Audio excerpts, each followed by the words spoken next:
Chapter 27. Actually, not too long ago, the villagers who went hunting in the forest often heard the sound of a spirit crying. With this as the starting point, the village chief began to explain. Not too far away from the village, there was a forest that was rarely visited by humans. There wasn't anything special about this forest, unlike the forest beside Villa Magnolia where there were all kinds of magical creatures. This was just a normal forest. At most, there were only a few wild beasts or weak magical creatures. Because of this, the village treated this forest as a hunting ground. Every day, they would go hunting in the forest, and it was the main source of food for the village. Not too long ago, when many villagers went hunting in the forest, they could faintly hear the sound of a girl crying. At first, the villagers thought that it was a child who had mistakenly entered the forest, and wanted to find the child and bring her out. Who knew, before the villagers could begin to search for the child, a strange phenomenon occurred. No one naturally didn't know what the strange phenomenon was.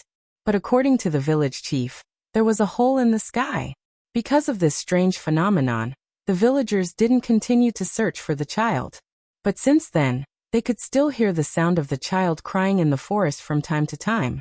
Moreover, there would always be a hole in the sky from time to time, which made people's hair stand on end. Thus, the saying that the crying child in the forest was a spirit that would bring a curse when she cried, and the spirit that caused the sky to crack spread throughout the village. The villagers in the village were relatively simple people, and they didn't doubt this saying at all.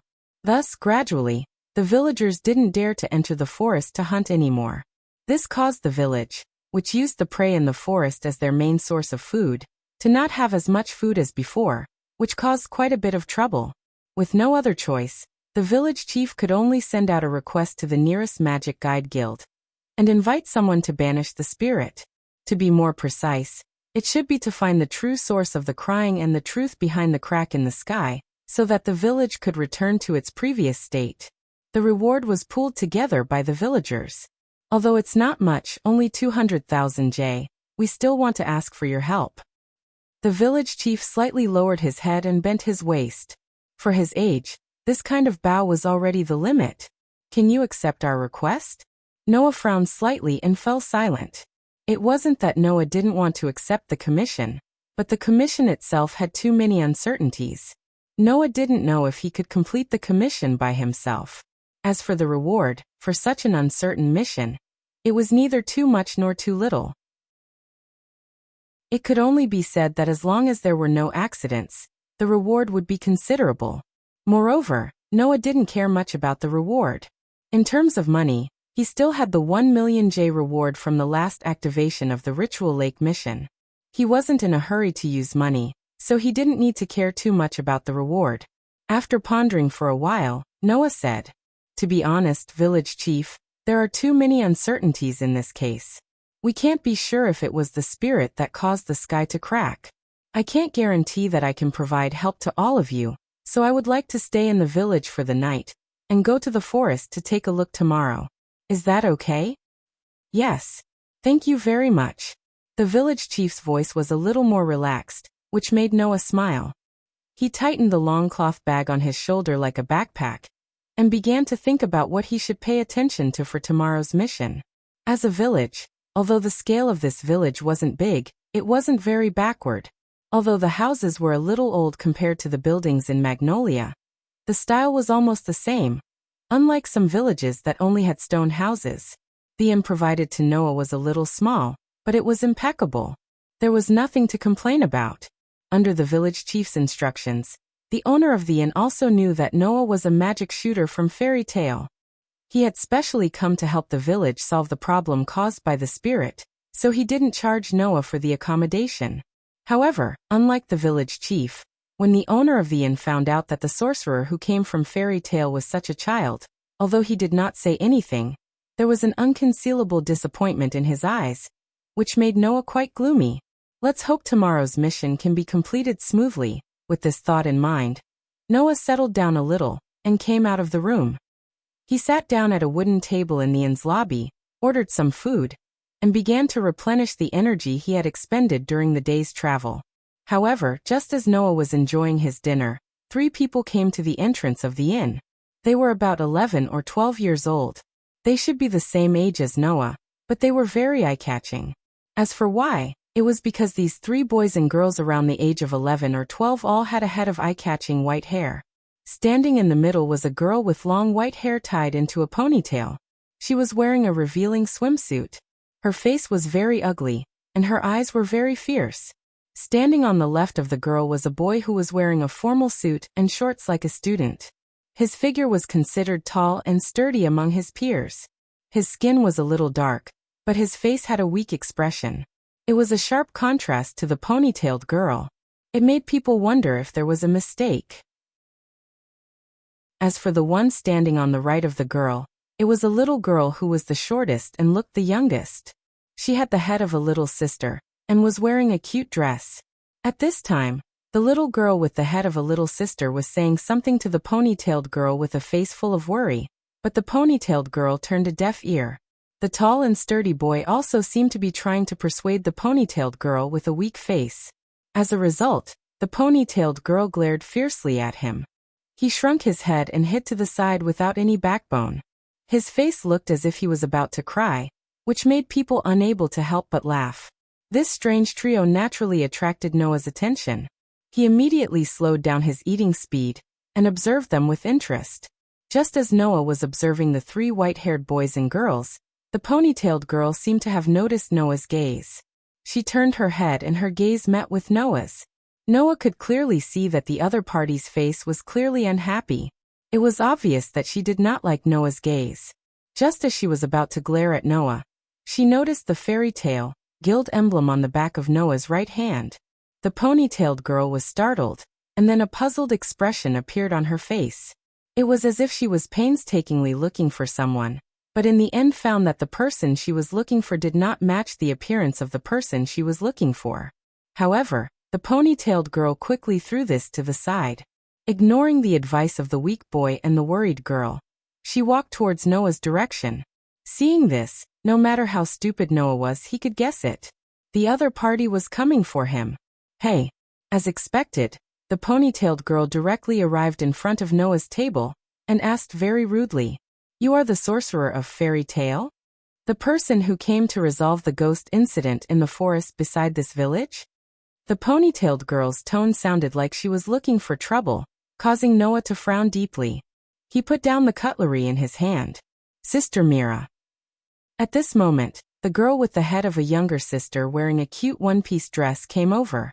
She pulled on the ponytailed girl's arm, as if trying to mediate a fight. She lowered her head deeply to Noah and apologized profusely. I'm sorry. Sister Mira did not mean any harm." "I'm really sorry." The tall and sturdy boy also came over and bowed fiercely to Noah. "My sister really did not mean any harm. Please don't blame her." Noah nodded at the 3 of them. There was no anger in his tone. "May I ask why you are looking for me?" "My name is Mira Jenny Strauss." The young girl named Myra's delicate face curled into a sinister smile as she said these words. "Although I'm very sorry, your job is now ours." Chapter 28. Mira Jenny Strauss. That was the name of the girl who exuded the aura of a bad girl. Elfman Strauss. That was the name of the burly youth with the weak aura. Lisanna Strauss. That was the name of the little girl, who seemed like an obedient little sister. It was easy to tell the relationship between the 3, just by looking at their surnames. In fact, the 3 of them were indeed siblings. Of course, Noah only found out about this after the fact, including Elfman and Lisanna's names.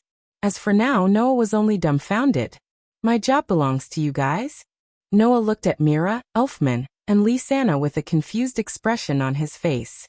After a while he opened his mouth and said, "What's the matter?" "I'm sorry, but I don't understand what you mean. Can you explain it more clearly?" "I think what I said just now has explained everything very clearly." Mira put her hands on her hips and looked down at Noah. Her delicate face was not inferior to Alusha's, but it was filled with contempt that destroyed her beauty. "Moreover, looking at you, I don't think you have the ability to solve this ghost incident. So be smart and give us the job." At this point, Myra's words were no longer as simple as being arrogant and looking for trouble. Instead, she had offended him. Therefore, even Noah, who was very good at controlling his emotions, couldn't help but feel a little displeased with Myra's words. He unconsciously reached out his hand and touched the long cloth bag at the side. He looked at Mira and the corners of his lips curled up. "You mean to say that you have the ability to solve this matter even though you're about the same age as me?"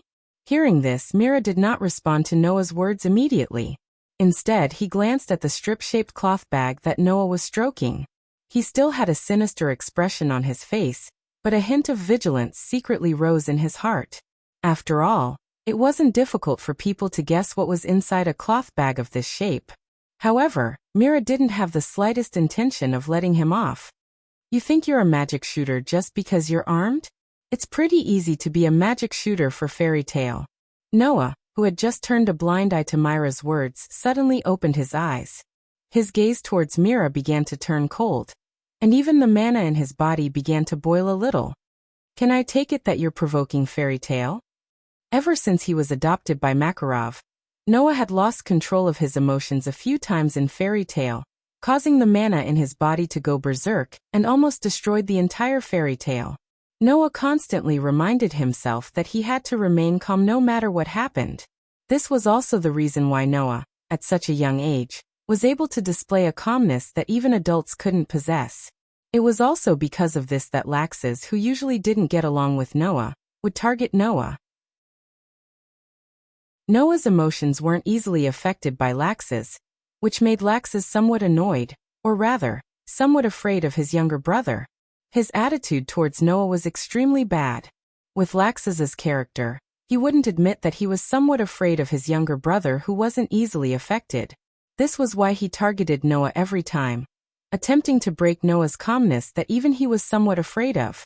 Therefore, if Laxes was present, he would definitely know that there were only 3 factors that could affect Noah's emotions. The first was regarding Makarov, who had raised Noah. The second was causing harm to the people close to Noah. The third was any insult to the fairy's tale. It could be said that Myra's words had unintentionally triggered Noah's emotions. Mira seemed to have felt a flash of mana from Noah's body. Her heart tightened and her body stiffened slightly. Although it was only for a moment, when she felt that flash of mana from Noah's body, a sense of danger arose in her heart. "Sister Mira." Lisanna didn't seem to have felt anything. When she saw Noah's gaze turn cold, she hurriedly grabbed Myra's hand and lowered her head to Noah. "I'm sorry. I'm really sorry." "Please don't be angry," Elfman said with a nervous expression, but he still spoke up. "We really don't mean any harm." They were already here looking for trouble, and they still didn't mean any harm? If it was anyone else, they would have definitely lost their cool and started fighting with the trio in front of them. Fortunately, Noah wasn't someone who acted rashly. He took a deep breath and calmed his slightly fluctuating emotions, looking straight at the trio in front of him. "I roughly understand why you're here. You want to take on the mission issued by this village, right?" Mira snorted coldly and turned her head away, as if she didn't want to explain anything. Elfman nodded repeatedly, while Lisanna seemed to be a little angry at her sister's actions.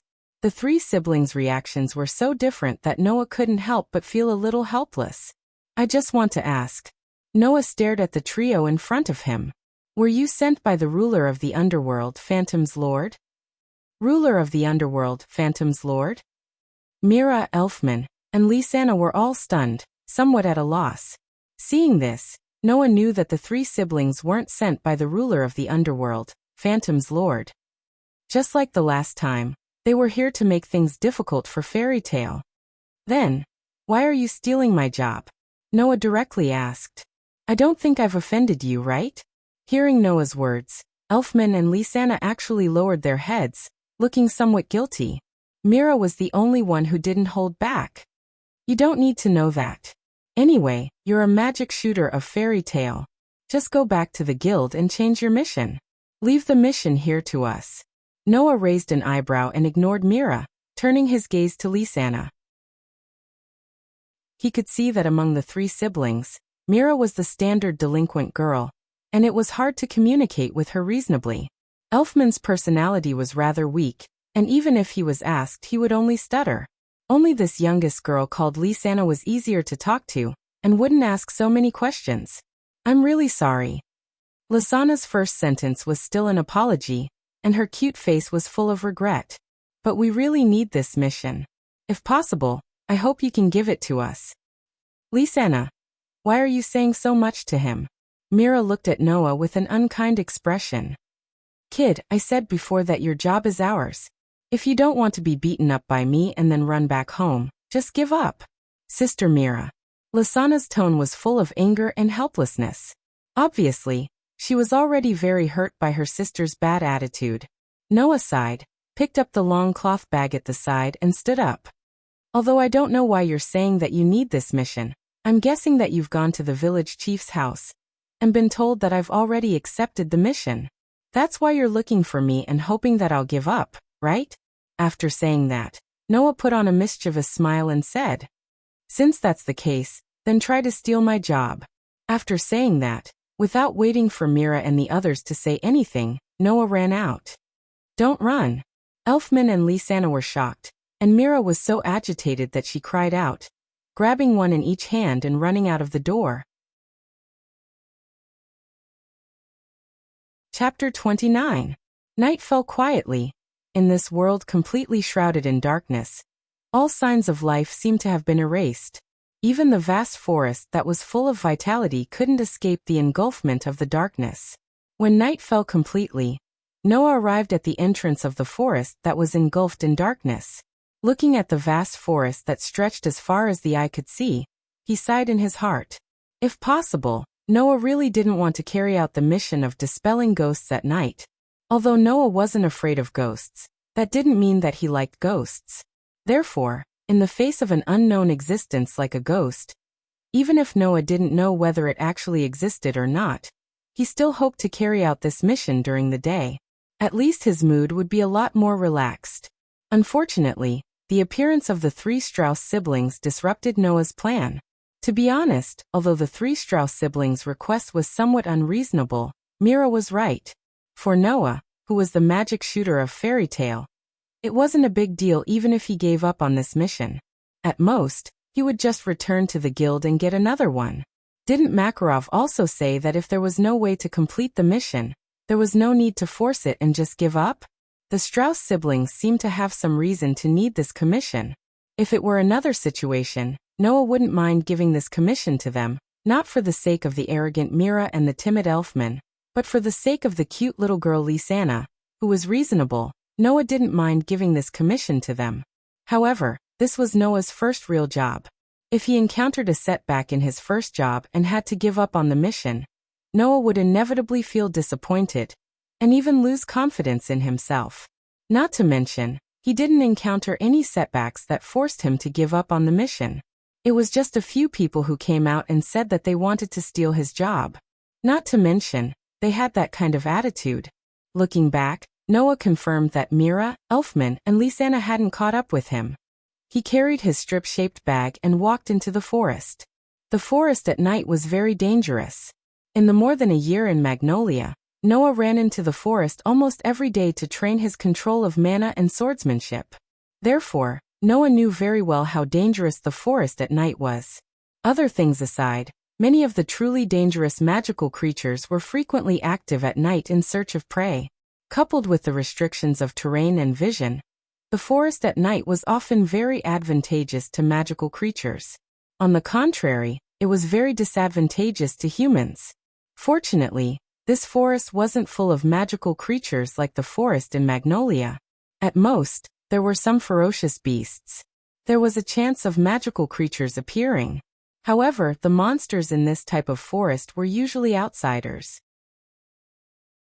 Their numbers were pitifully small, and their strength was uneven. After all, powerful magical creatures were generally able to occupy a place where they lived, and some even occupied an entire territory. Only the weak magical creatures would be chased out of their habitat or escape in search of other places. Under such circumstances, this forest wasn't considered dangerous. Even the villagers of a small village often came here to hunt. Noah believed that he could handle such a forest at night. Currently, it was summer in the Fiori Kingdom. However, the temperature in the forest was quite chilly. It was hard to believe that it was summer. At night, the atmosphere in the forest was different from during the day. It was as if there was an additional cold air that made one's hair stand on end. As Noah walked into the depths of the forest, he breathed in the gloomy and cold air. A sense of nostalgia inexplicably rose in his heart. No, it wasn't strange at all. Because Noah used to visit the forest at night in Magnolia.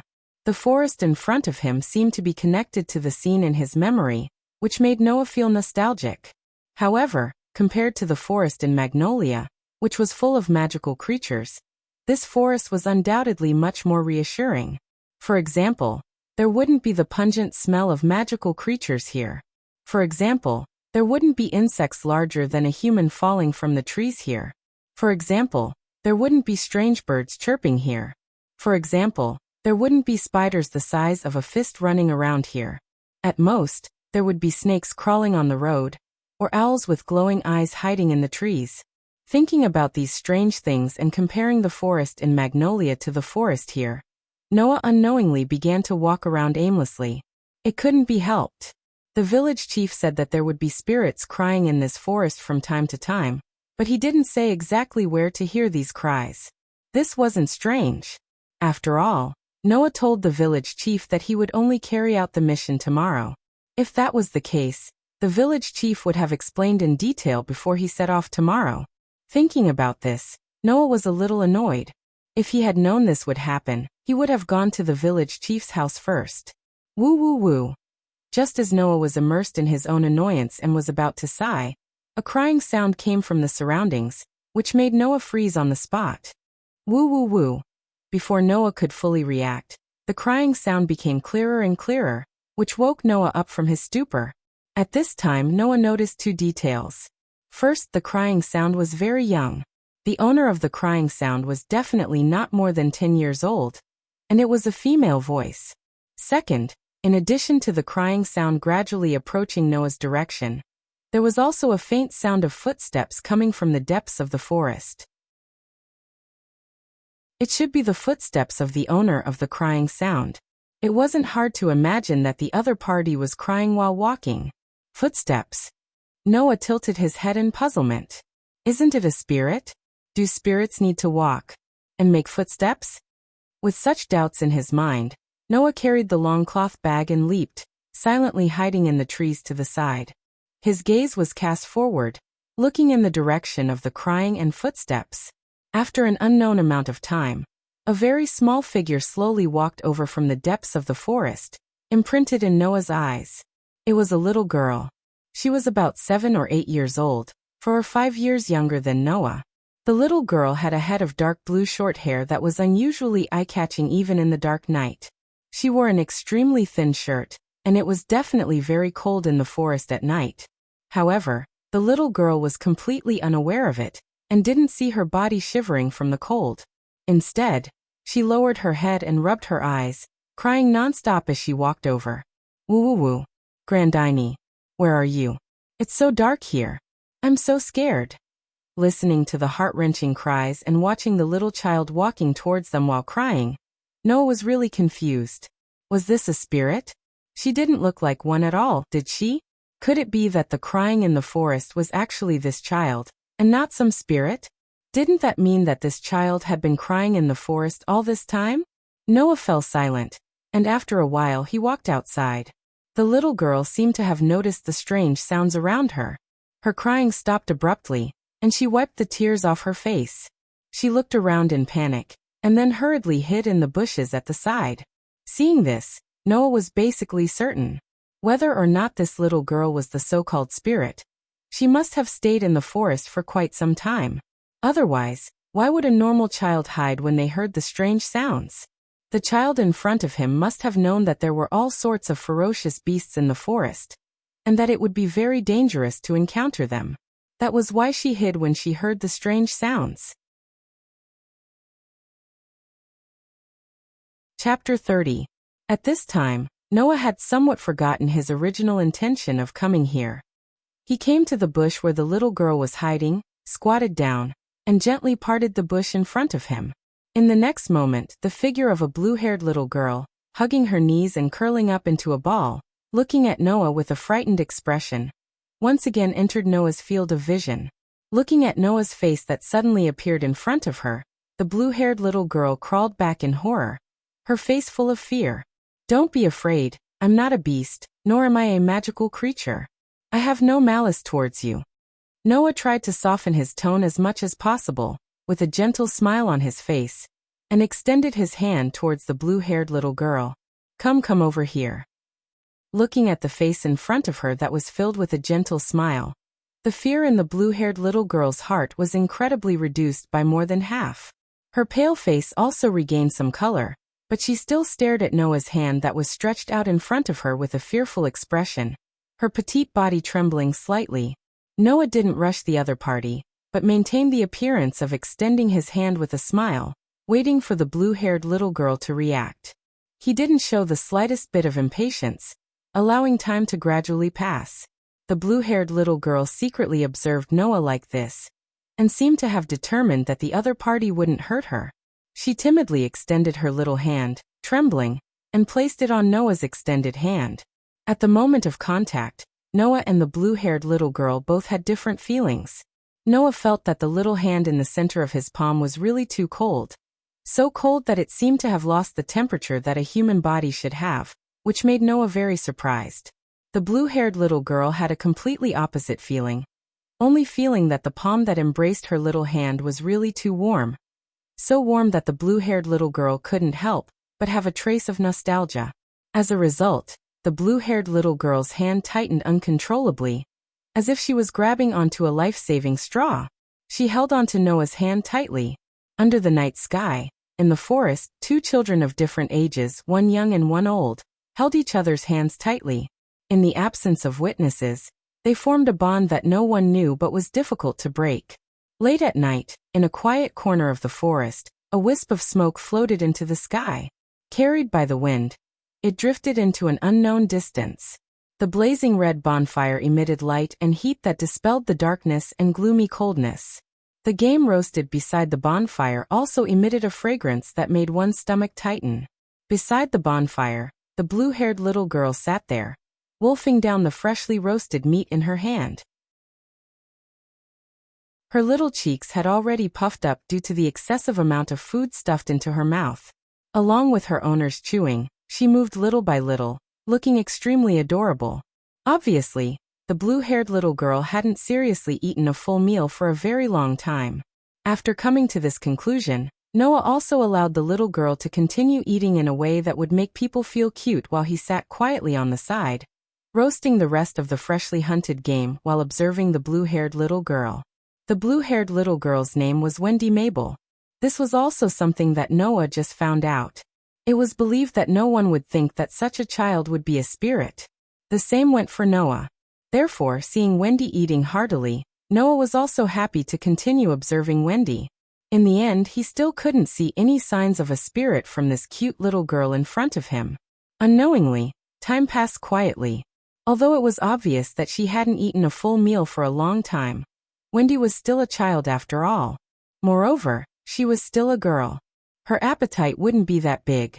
After finishing the small game in her hand, she seemed to be full. Holding her small hands, Wendy secretly sized up Noah. After a long time, she mustered up the courage to speak with a voice as soft as a mosquito. Thank you. Are you full? Noah shook his head and waved the roasted game in his hand. Do you need a little more? No need. Noah shrugged indifferently and stuck the roasted game in his hand beside the bonfire, then looked at Wendy. Then, Wendy, can I call you this? Wendy nodded her head, and then emphasized again. I'll call you Big Brother Noah, can I? If you don't mind. Noah scratched his cheek and asked. Then, Wendy, why are you here? Why are you crying so sadly? I've always lived here.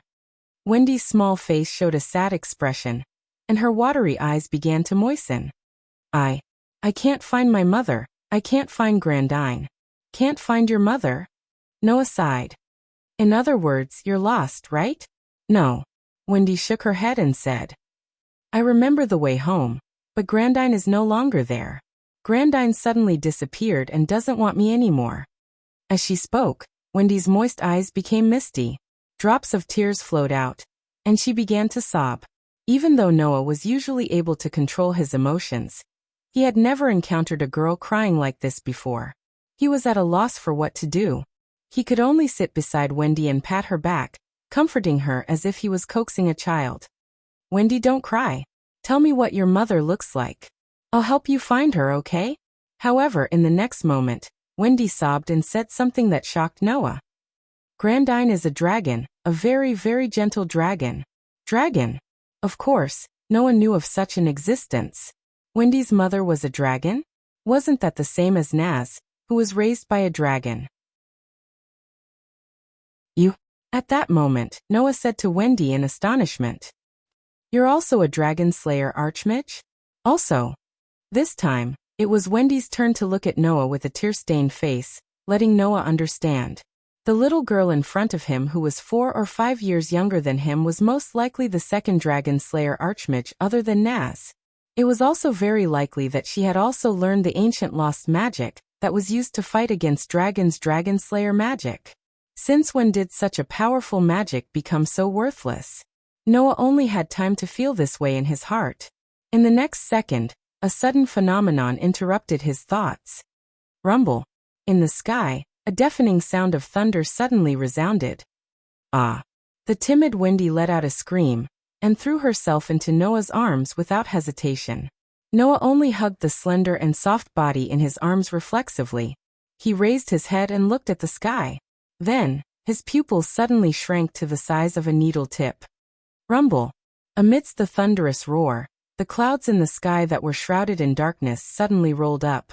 It was as if there was a whirlpool in the middle, constantly sucking in the surrounding clouds and gradually rotating. Gradually, the entire sky of the forest was replaced by a huge vortex of black clouds. The center of the vortex was faintly emitting light, and emitting a shocking roar. This scene was as if there was a hole in the sky. A hole in the sky? Tightly holding Wendy in his arms, Noah's face was full of uncertainty as he stared at the vortex-like sky. Could it be that this is the curse-like phenomenon that was summoned by the cries of ghosts that the village chief mentioned? Thinking of this, Noah couldn't help but look at Wendy, who was shivering in his arms with a face full of fear. It seemed that Wendy didn't know what was going on with this strange phenomenon. Moreover, at the beginning, Wendy was also crying, but at that time, she didn't summon any strange phenomenon. Therefore, this strange phenomenon was definitely not caused by Wendy, at least not on purpose. At this time, the strange phenomenon in the sky changed again.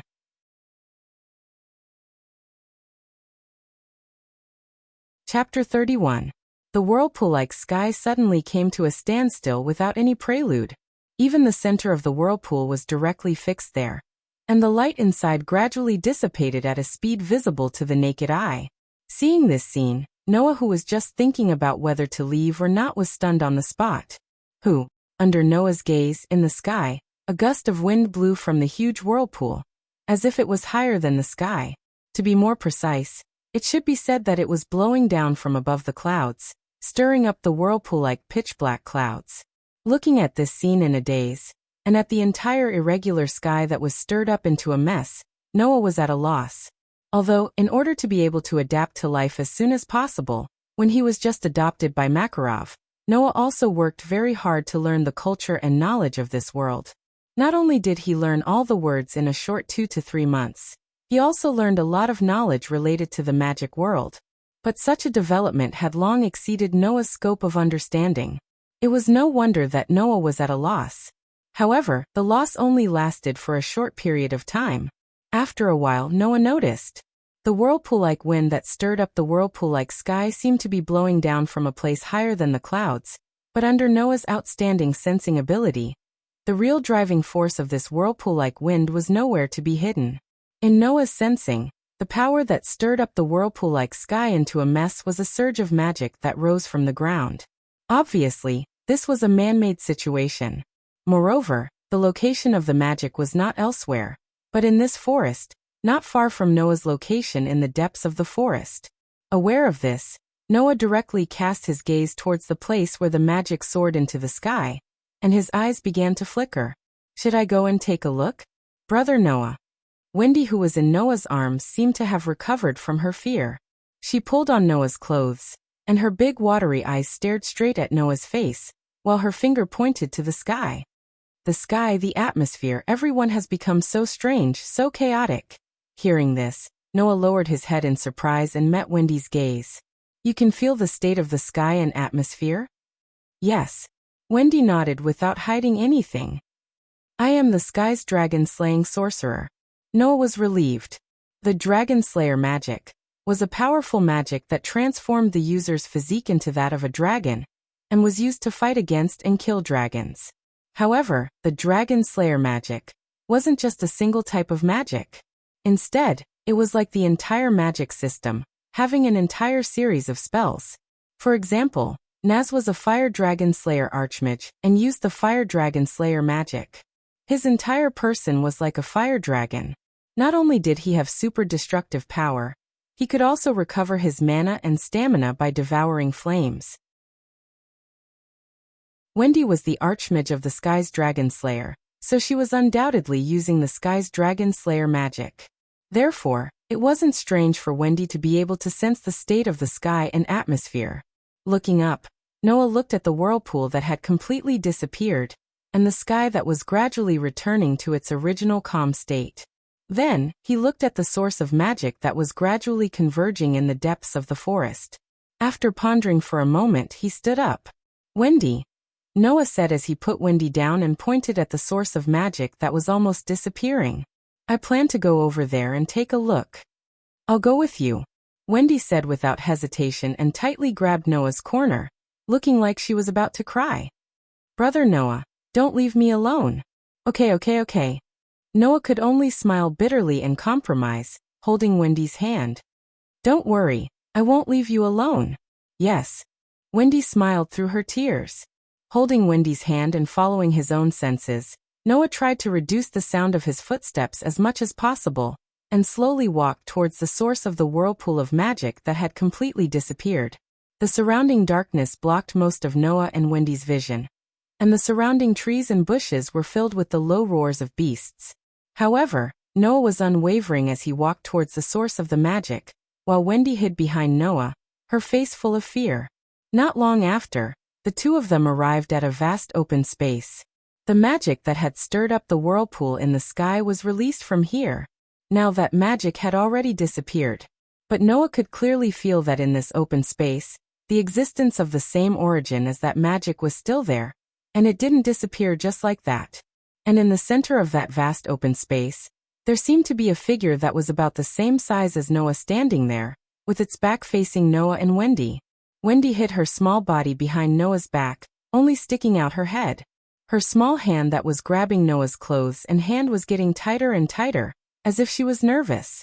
Noah fully displayed his ability to control his emotions. The more he felt at this moment, the calmer he became. Holding Wendy's hand, he walked into the open space. Only after entering the open space did Noah see the back of the figure in the center of the open space. That was indeed the back of a figure that was about the same size as Noah. Moreover, the other party also had a head of dark blue short hair that was not much different from Wendy's. But from the other party's back, the other party should be a boy. From this boy, Noah felt the magic that he had just sensed. Needless to say, the magic that was stirring up the whirlpool-like sky was the doing of this person in front of him. Brother Noah. Wendy, who was hiding behind Noah, was very nervous and scared as she pulled Noah's hand. Noah stopped in his tracks and didn't turn back to look at Wendy. Instead, he stared at the back of the figure in front of him, and said in a deep voice, "Who are you?" Oh. The figure with its back facing Noah and Wendy gently raised its head and turned around, exposing its face in front of Noah and Wendy.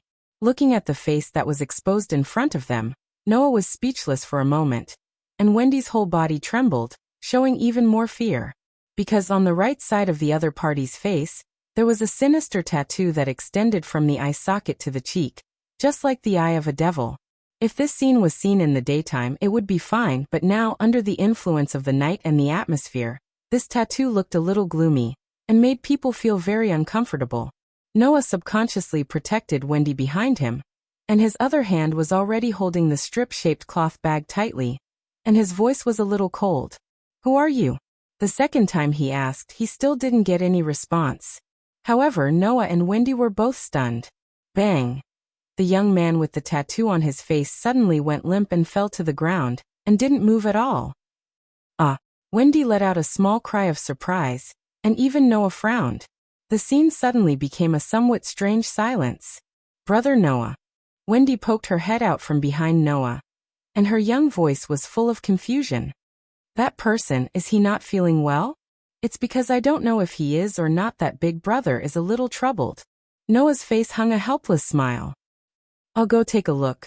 Wendy, you wait here for a moment. Wendy hesitated, but she knew that Noah was doing this to protect her. Although she was very unwilling, she nodded obediently, let go of Noah, and ran to the side to hide behind a tree trunk. Noah then walked in the direction of the young man on the ground, and came to the other party's side, squatted down, stretched out his hand, and looked at the other party's condition.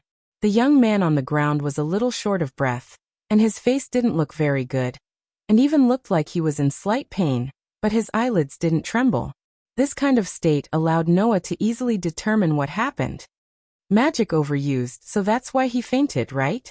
Noah pondered for a moment, and then seemed to have made a decision, and helped the other party up.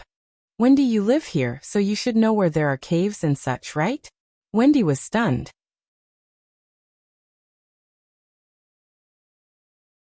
Chapter 32. The next day, warm sunlight sprinkled down from the sky, driving away the gloomy coldness lingering in the forest. Finally, there was some summer heat under the sky. A young boy with a tattoo on his face woke up from his sleep and slowly opened his eyes. Just as he opened his eyes, the young boy heard a very cute, yet very young little cry of surprise. Big brother Noah, that person woke up. Ooh. The thorny young man abruptly opened his half-opened eyes. His body sat up like a loose spring. His face was full of vigilance as he looked around.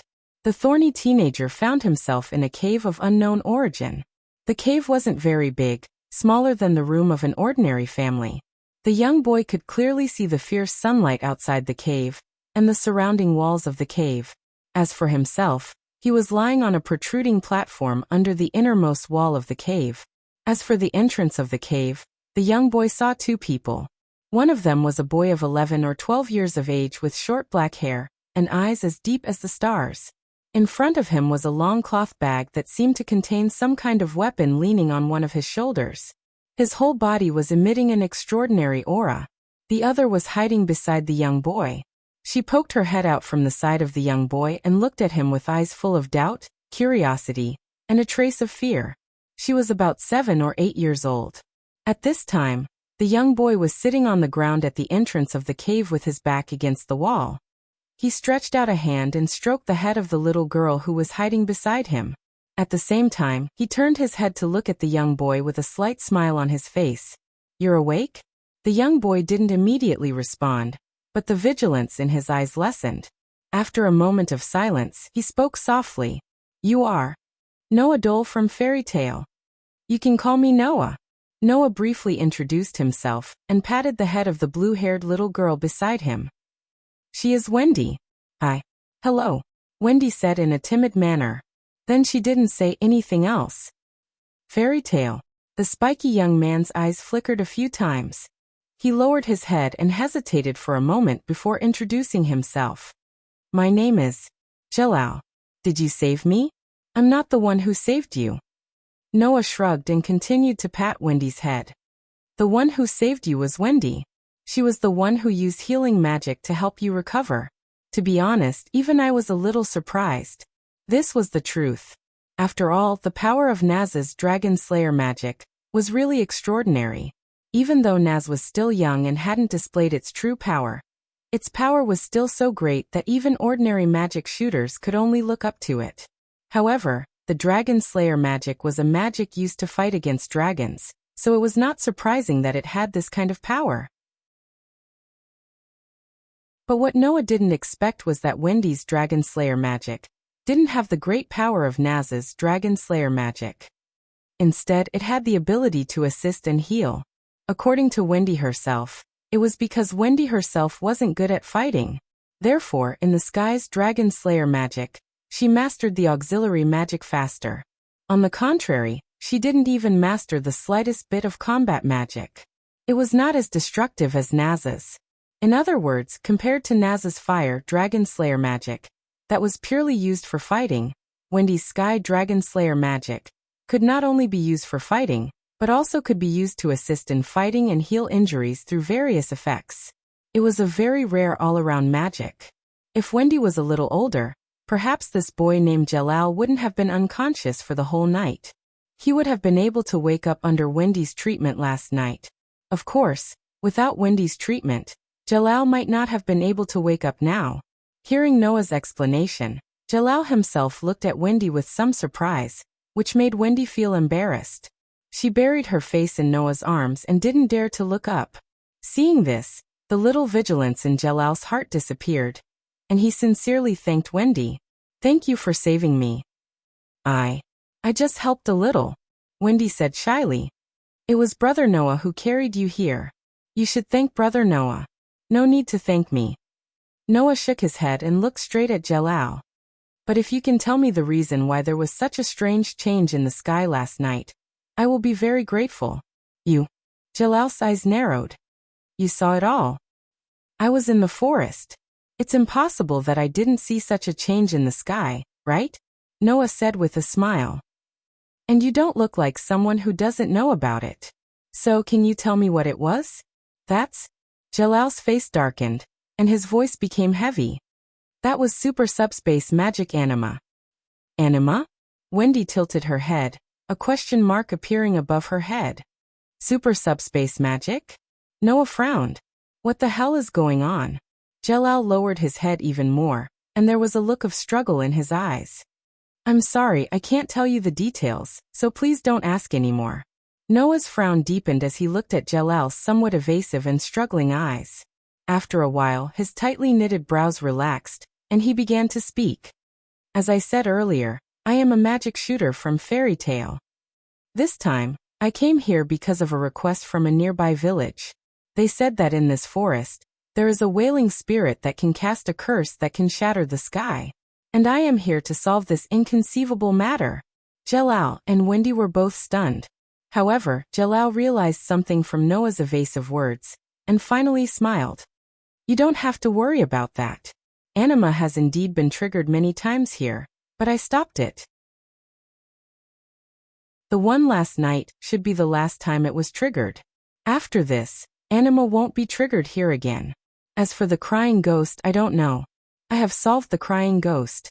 Noah didn't know whether to laugh or cry as he glanced at Wendy, who had a confused look on her face beside him. "It is indeed a crying ghost, and it is quite cute." Now Noah finally understood the whole story. If he wasn't wrong, the crying ghost that the village chief mentioned was only the cry that Wendy made when she was looking for Grandine in the forest. As for why the sky would be cursed and split apart when the specter cried, that was purely because of the super secondary space magic, Anima, which no one knew what it was. In other words, Wendy's crying and the activation of Anima happened to coincide, which caused the villagers hunting in the forest to panic, leading to the incident of the crying ghost cursing the sky. Everything was caused by a coincidence and a misunderstanding. This made Noah couldn't help but find it funny, and he couldn't help but feel a myriad of emotions. Sure enough, ghosts and whatnot didn't exist. Wendy, who didn't know, had a head full of question marks. Jalal, on the other hand, seemed to understand, and he also smiled helplessly. Since the truth has been revealed, and there won't be any more crying ghosts or Anima in the future, my commission can be considered completed. The rest is none of my business, and I won't ask again. Noah stood up and skillfully reached out his hand to hold Wendy's hand, which was about to reach out in a hurry. "Now I'm going back to the village. Do you want to come with me?" Jalal looked at Noah gratefully, nodded, and stood up. The three of them walked out of the cave together, and walked out of the forest.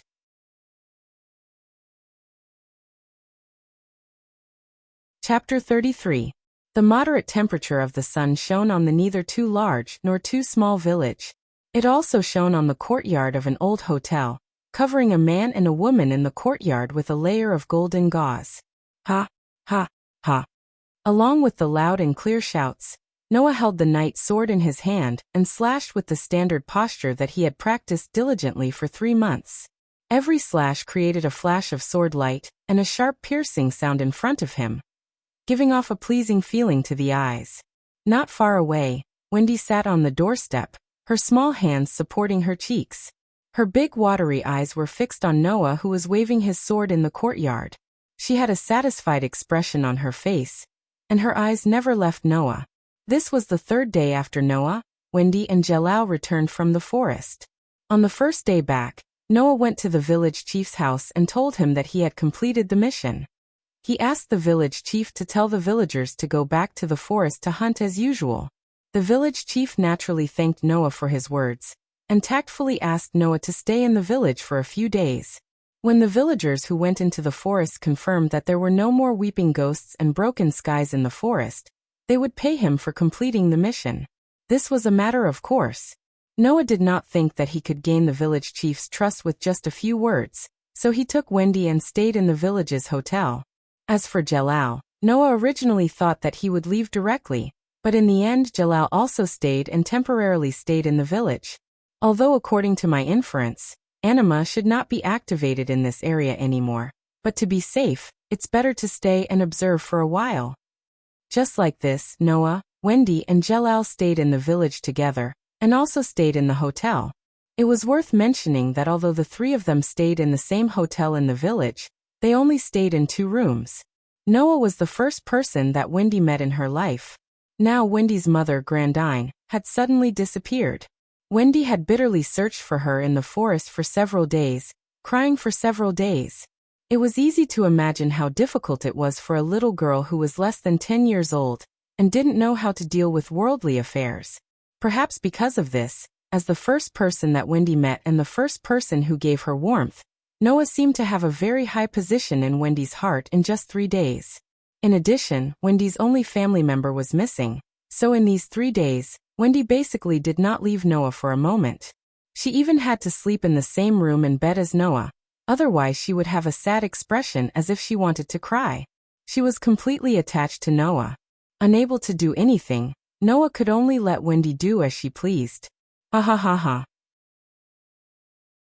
Rhythmic shouts sounded continuously, and the cold gleam of the blade flickered continuously in the courtyard. In these 3 days, Noah basically used all of his time to train his sword skills and control of mana.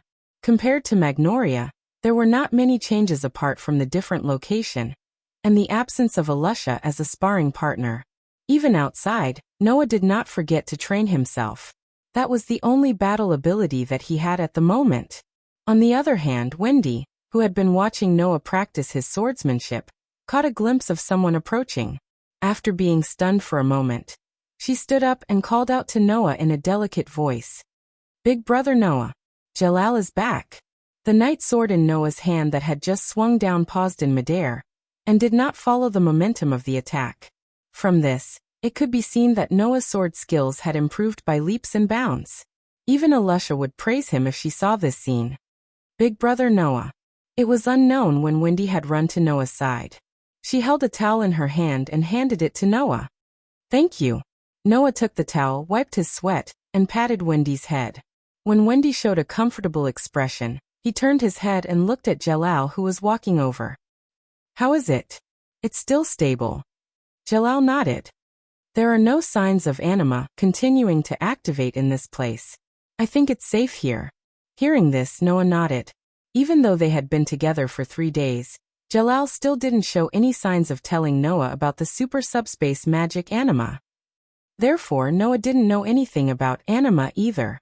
However, from Jalal's words of "it's safe here," it could be inferred that if anima was successfully activated, it would definitely lead to a disaster not inferior to Noah's mana rampage. It was to prevent this disaster that Jalal appeared here. According to Jalal, he would continue to wander around the world, searching for the traces of anima, embarking on the journey of constantly closing anima that was about to be activated. Knowing this, Noah cast his gaze on Jalal. "Are you planning to leave?" Jalal opened his mouth and was about to say something, but a voice interrupted him. A guest from Fairy Tale. The newcomer was none other than the owner of the hotel, who had walked in from outside and stood in front of Noah. Noah looked at the owner of the hotel, looking at his hesitant look, frowned slightly, and asked, What's wrong? Did something happen? The village chief asked me to bring a message to you. The owner of the hotel shook his head and said, Not long ago, there were 3 white-haired children about your age who went to the village chief to ask about your whereabouts. Then they went into the forest and have not returned since. The village chief asked me to ask you, are those 3 your companions? 3 white-haired children. Wendy and Jalal both looked at Noah at the same time, so they also clearly saw the sudden change in Noah's expression. What's wrong? Jalal asked. Are they people you know? Kind of. Noah's expression was not good, and he asked the owner of the hotel. You're saying that the 3 of them never came back after they entered the forest? No, they just never came back, the owner of the hotel answered honestly. The villagers only saw the 3 people enter the forest, but they never saw them come out. Noah was silent for a moment, then nodded. I understand, please thank the village chief for me.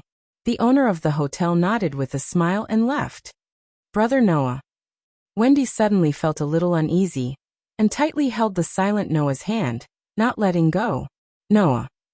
Jalal asked. Do you need help? Noah's expression changed a few times, and he finally sighed and pulled Wendy in front of him. If you want to help me, could you please take Wendy to Grandini? Take Wendy to Grandini? Jalal was a little surprised. I don't want to. Wendy's little face turned pale, and she suddenly hugged Noah's leg. I don't want to leave brother Noah. Noah seemed to have expected things to turn out this way. He smiled helplessly, and squatted down to pull Wendy in front of him again. Wendy, be good, and let Jalal take you to Grandini, okay? I don't want to. Wendy threw herself into Noah's arms again, and hugged Noah tightly, as if she would rather die than let go. Brother Noah, don't be like Grandini and leave me alone. Hearing Wendy's words and feeling how hard Wendy was hugging him with her tiny arms, Noah was shocked. Although Noah liked Wendy, who was like a little sister to him, he really didn't expect her to be so attached to him. Thinking of this, Noah couldn't help but feel a little troubled. He stroked Wendy's thin back and said softly, I don't want to separate from Grandini. I don't want to be separated from Wendy either, but don't you want to look for Grandini? Wendy trembled.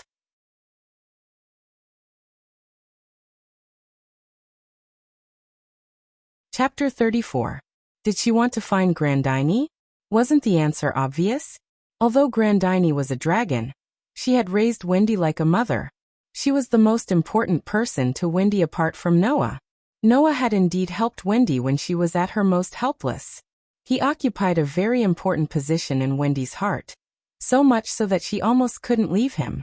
But if Wendy was asked if she wanted to find Grandini, of course she wanted to, didn't she? However, Wendy didn't want to leave Noah either. Even if it was only 3 days, Noah was still very important to Wendy. If Wendy had a choice, she definitely wouldn't want to leave Noah. Otherwise, she wouldn't have stuck to Noah for 3 days. I want to find Grandini. Wendy's delicate body began to tremble in Noah's arms. Even her voice trembled. It was obvious that her emotions were fluctuating greatly. But, I don't want to leave big brother Noah either. Leaving is only temporary. I won't suddenly disappear like Grandini. If Wendy wants to find me, it'll be very easy. Noah could clearly feel Wendy's heart wavering. He patted her back comfortingly and sighed. I'm a sorcerer in Fairy Tale, and I'm not old enough to take charge of a guild yet. I can't accompany you all over the world to find Grandini. Originally, I wanted to bring you back to Fairy Tale and see if my companions in the guild could help. But now Jalal wants to go all over the world to stop the activation of anima, and you have to go all over the world to find Grandini. Although your goals are different, the process is exactly the same. Noah glanced at the silent Jalal and smiled faintly. If that's the case, why don't you let Jalal help you find Grandini? Isn't that good? Wendy buried her little face in Noah's arms. She didn't say a word, but her delicate body kept trembling. It was obvious that she was still wavering. Is that okay? Jalal asked with a hint of worry. Although what you said is not unreasonable, if we really encounter anima on the journey, it'll be too dangerous for Wendy to follow me. So to be honest, I don't agree. I believe you can take good care of Wendy. Noah met Jalal's gaze and stared at him closely. Can you promise me that no matter what the situation is, you'll ensure Wendy's safety? Looking at Noah's eyes that were as deep as the stars, Jalal felt a strong sense of responsibility. He took a deep breath and nodded firmly. I promise, no matter what, I will ensure Wendy's safety. Noah smiled freely and pulled Wendy away from his arms. He watched as she lowered her head, and her expression could not be seen clearly. Then he patted her head. If you really don't want to, I won't force you. Come with me to Fairy Tale. I'll definitely help you find Grandini. Wendy bit her lips. Her eyes were still filled with hesitation. To be honest, Wendy really didn't want to leave Noah. She was very tempted by Noah's suggestion. However, Wendy asked herself, was this really okay? Wendy believed that if she asked Noah for help, Noah would definitely do his best to help her find Grandini. However, it was because she trusted Noah so much and cared so much about him that Wendy didn't want to cause trouble for Noah. Wendy raised her head. First, she looked at Noah, who had a gentle smile on his face. Then, she looked at Jalal beside her. Finally, she fixed her gaze on the fairy tale emblem on the back of Noah's hand. Wendy reached out and held Noah's hand that had the fairy tale emblem on it. After looking at the emblem for a while, she met Noah's gaze. Big brother Noah, will we meet again? When she said this, Wendy's eyes were filled with reluctance and determination. Noah, who clearly saw all of this, smiled knowingly. Fairy Tale is the most famous guild in the Fiori Kingdom. I believe that even in the future, the name of Fairy Tale will spread across the entire continent. There won't be a single person who doesn't know how to get to Fairy Tale. Noah touched Wendy's soft cheeks and said this with an unbelievably warm tone. If you miss me, come find me at Fairy's Tale. This time Wendy smiled. Her smile was unusually happy. I'll always miss you, big brother Noah. I believe that Grandini will also like you. You're both my favorite people. Wendy threw herself into Noah's arms and hugged Noah tightly again. However, this time, Wendy's strength was less sorrowful and more sentimental. Hugging Wendy's small body, Noah raised his head and said solemnly to Jalal, I'll leave Wendy to you. Jalal nodded, and the emotion in his eyes was sincere. I'll do my best. In the forest under the sun, the roars of beasts echoed everywhere, adding a dangerous atmosphere to the hot air. Noah, who was carrying a long cloth bag in one hand and slinging it over his left shoulder, was running in the forest at an extremely fast speed. He was like a cheetah that was dashing wildly in the forest. His speed was so fast that one could only see an afterimage as he nimbly dodged the trees that blocked his path. It was very astonishing. Even under such circumstances, Noah still diverted some of his attention to observe his surroundings and carefully listen to the sounds around him. He didn't miss any signs of movement. According to the villagers who were hunting in the forest, they once saw Mila, Elfman, and Lisanna noisily passing by as if they were looking for something. In other words, it was very likely that the Strauss siblings were still wandering around this area. Noah couldn't help but curse in his heart.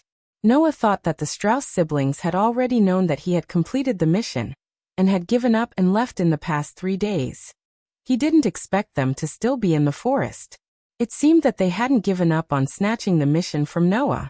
Needless to say, the Strauss siblings hadn't gone out since they entered the forest 3 days ago.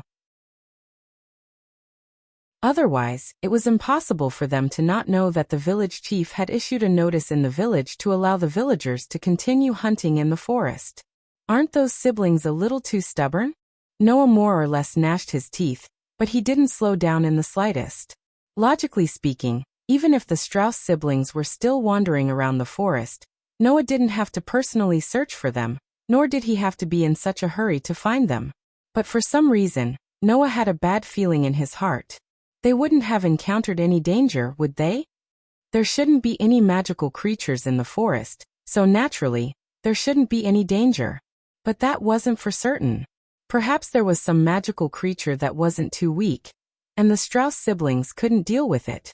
Noah could sense a rather strong mana from Mira, but Elfman and Lisanna didn't have any mana fluctuations at all. It was obvious that they hadn't started learning magic yet. It was hard to guarantee that there wouldn't be any accidents. Most importantly, Noah believed in his premonition. If I find you guys, I'll definitely teach you a lesson. With such determination, Noah increased his speed. Roar! At this moment, a loud roar resounded from not far away. This voice. Noah stopped abruptly, his expression changing. I can't be that unlucky, right? As he said that, Noah leaped and rushed in the direction of the voice.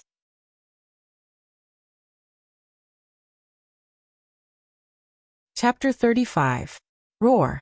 When Noah heard that loud roar once more, the owner of the roar finally entered Noah's eyes.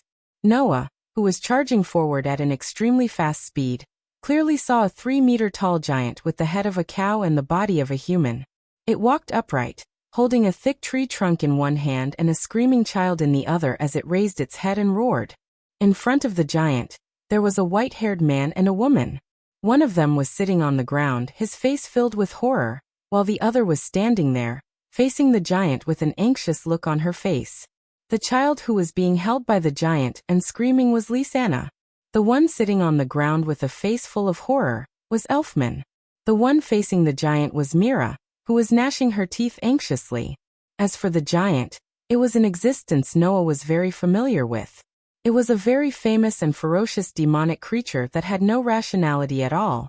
In the forest of Magnoria, Noah had encountered these ferocious monsters more than once under the leadership of some sorcerers from the fairy's tale.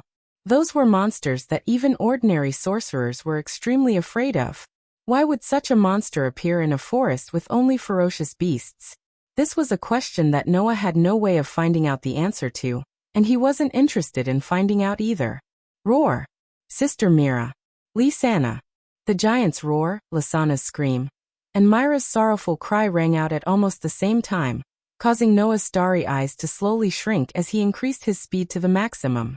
But even so, it would still take some time for Noah to reach the Strauss siblings and the gigantic bull-like figure. During this time, as long as the giant tightened its grip on Lysana's hand, the cute little girl would be crushed to pieces and die tragically on the spot. There was no time. It was too late. Noah's heart began to beat faster. Without hesitation, he grabbed the cloth bag slung over his shoulder and pulled with force. In the next moment, the hilt of Noah's night sword poked out of the bag and was tightly grasped by Noah. However, Noah didn't immediately pull out the sword. Instead, he activated the vast amount of mana in his body and channeled it into the night sword through his hand. Wang. The night sword that had yet to be unsheathed shook in the scabbard and released a dense light. Clang! Mira, who was about to disregard her own life and risk her life to save Lysana, didn't have time to act. The sound of a sword instantly filled every corner of the scene and turned into an echo that reverberated in the forest. Mira, who was confronting the giant, Lysana, who was being held by the giant, and Elfman, who was limply lying on the ground, all three saw it. A streak of light. A streak of light suddenly shot out from a corner of the forest like a comet, flashing with dazzling light. The streak of light appeared out of nowhere and flashed past at a speed that made one's eyes blur. Amidst the sound of the air vibrating and exploding, it was like a meteor that fell from the sky and viciously crashed into the giant. Pfft! An extremely clear tearing sound reverberated in the air. What followed was a rain of blood that crazily sprinkled down like rain. The gigantic minotaur didn't even have the time to let out a blood-curdling screech. His 3-meter-tall body was torn open with his waist as the center. The upper and lower halves of the gigantic minotaur were completely separated from each other. The giant bull was cut into 2 halves. Whoosh! Scarlet blood sprinkled down from the sky and turned the scene into a pool of blood. Boom! The giant's upper and lower halves heavily smashed into the ground. Not only did blood splatter everywhere, but there was also a huge sound that caused the ground to tremble slightly. Mira and Elfman stood up in a daze, while Elfman's face was completely filled with fear as he screamed out loud. There was no helping it. The scene before them was simply too bloody. Looking at the blood-red ground in front of him and the huge Tauren who was sliced into 2 halves, Elfman was still screaming in agony. Mira was the first to react. Lysana. As soon as she said that, another calm voice sounded from the other side. Over here. Mira hurriedly looked over when she heard that voice. On the other side of the giant that was sliced in half, Noah carried the unconscious Lysana in one hand and held a knight's sword that was as dazzling as ice in the other. He looked at the giant that was sliced in half with a grim expression. Did I use too much strength? Mira finally understood. The person who sliced the giant in half was the same age as her, the youth that she looked down on. Moreover, he used a knight's sword that was more majestic than power. Although she didn't own one, it didn't mean that she hadn't heard of it before. In this world, there were many things that had all sorts of strange abilities and effects. Some were even equivalent to magical weapons. Some called them magic-conducting weapons, while others called them magical weapons. They were truly precious tools. The common point of these magical weapons was that they required the user to provide them with magical energy in order to activate their abilities and effects. The knight's sword in Noah's hand was flowing with magical energy. There was no need to guess that it could only be a magical weapon. The scene of the giant being sliced in half was still replaying in Mira and Elfman's minds. The siblings froze on the spot and couldn't say a word for a long time. On the other side, Noah had the same reaction. Of course, Noah didn't use too much magical energy in a moment of desperation, resulting in him using too much strength and cutting the giant in half. It was because he noticed Mira that he became like this. Noah stared at one of Mira's hands, and a solemn expression gradually appeared on his face. There was no other reason. It was because Mira's hand didn't look like a human's arm. Instead, it looked like the hand of a ferocious beast or a magical beast. It was ferocious and terrifying, and there was a dark aura that made Noah's heart palpitate. It was like the arm of a demon. Feeling Noah's gaze, Mira's expression changed. She seemed to remember her current appearance, and couldn't help but hide her demon-like arm behind her back. Her delicate face turned ugly. The whole place was silent. This was the cave that Noah, Wendy, and Jalal stayed in 3 days ago. Now, Wendy and Jalal were gone, but the number of people in the cave had increased instead of decreasing. Lisanna had already woken up. She stayed with Elfman around the bonfire that Noah had lit. Looking in the direction of Noah and Mira, her face was full of worry and sadness. Noah and Mira were leaning against the wall on both sides of the cave in silence, as if they had deliberately distanced themselves from each other, keeping the furthest distance from each other. Noah had already sheathed his knight's sword and put it back into his pouch. He leaned against the wall and continued to stare at Mira with a thoughtful expression. Mira, on the other hand, was acting differently. She was different from the domineering aura she had when they first met 3 or 4 days ago. Now she was wearing a cloak and her body was exposed to the air. Only her demon-like arm was hidden behind the cloak. She didn't take it out and her face was dark. As such, the atmosphere in the cave became more and more oppressive. It was so oppressive that Lisanna and Elfman almost couldn't breathe. Thus, Noah took the initiative to break the oppressive atmosphere. It's about time you tell me what's going on, right?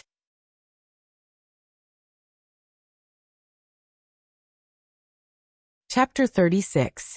It's about time you tell me what's going on, right? Noah's words echoed clearly in the small cave, causing the atmosphere to turn from stifling to heavy. Noah had only thought of his encounter with the Strauss siblings as a chance encounter. Even though he was curious as to why they wanted to steal his job, he didn't intend to get too close to them.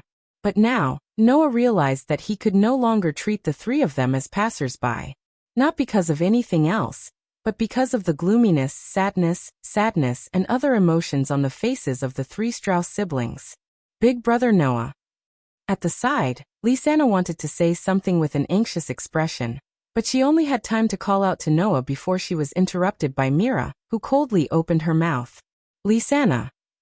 Lisanna immediately shut her mouth, her anxious expression turning into sadness, and even a hint of sorrow.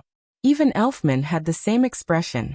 Mira was the only one who no longer looked like a bad girl. Instead, she was as cold as ice. Seeing this, although Noah didn't know what the Strauss siblings were hiding, he understood what they were trying to do. Even though they were still young, Mira, Elfman, and Lisanna, like Alyssa, had painful pasts that they couldn't bear to look back on. Sigh. Noah sighed. His voice was soft, but it echoed in the silent cave and entered the ears of Mira, Elfman, and Lisanna. Even though I don't know what you're hiding, Noah said as he looked at Mira's hand hidden behind the cloak. But I think it has something to do with that hand of yours, right? Mira didn't say anything. Instead, She hid her face under the hood of her cloak, hiding her expression. Noah. Elfman said hesitantly as he struggled to speak. You. Aren't you afraid of my sister? Big brother Elfman. Lisanna tugged at Elfman's clothes as if she was blaming him for saying such a thing. However, she also looked at Noah with pleading eyes. Plead for what? Begging them not to be afraid of their elder sister?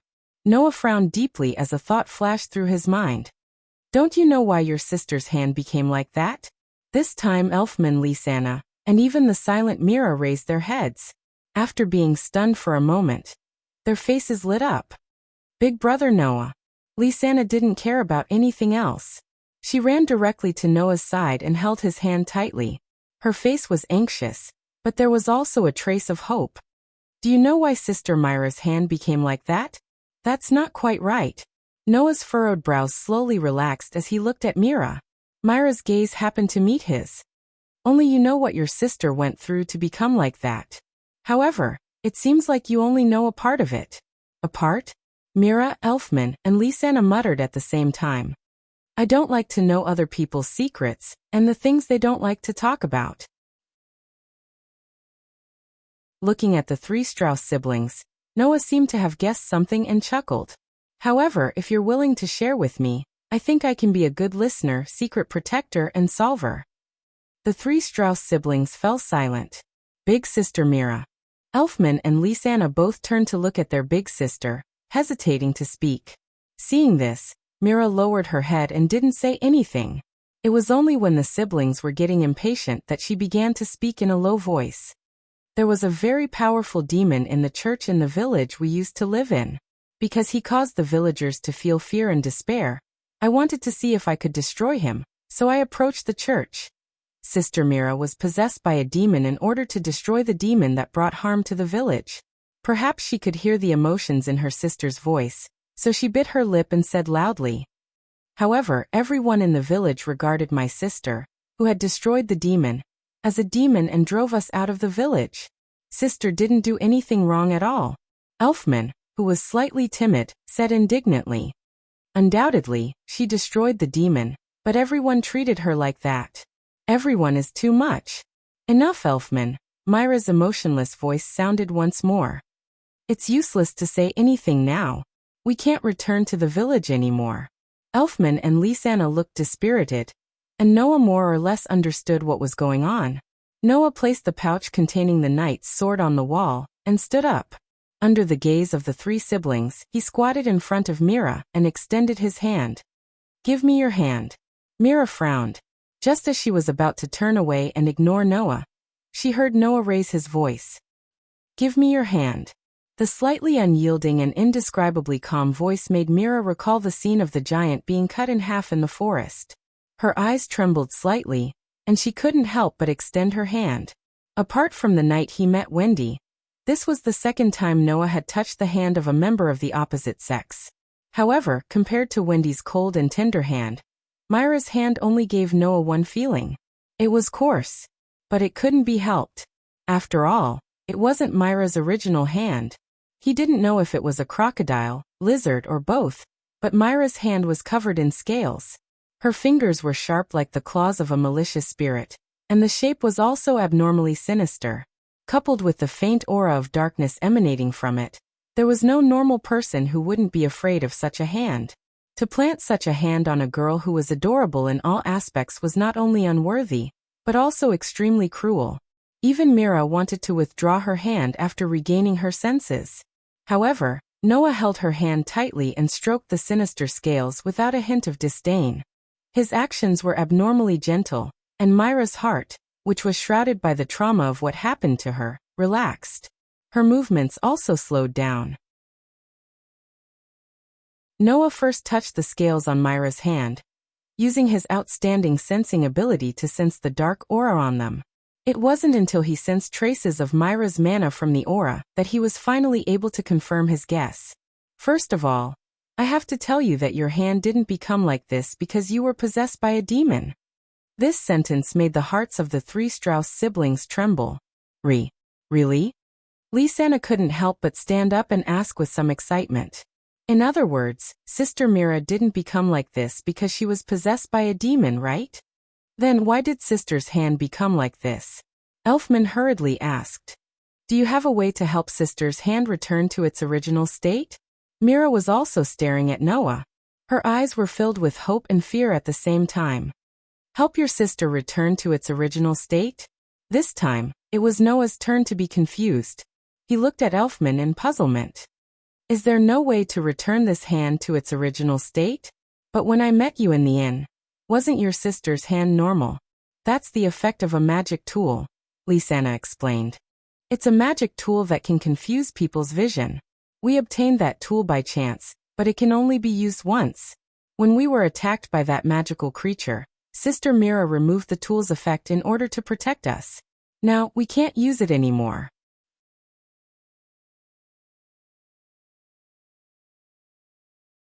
Chapter 37. The Effect of a Magical Item? Noah nodded and looked at Mira. In other words, you have no way of controlling your own magic. Magic? Mira, Elfman, and Lisanna were stunned. Although I've never seen it before, I've read about it in books, Noah explained slowly as he continued to stroke Mira's sinister arm. In the magic world, there is a kind of magic that can be used to receive the power of animals, monsters, or even magical creatures. It can transform one's own physique into the physique of animals, monsters, or magical creatures. It can reproduce the power of animals, monsters, or magical creatures in one's own body. It is called receiving magic. You're not possessed by a demon.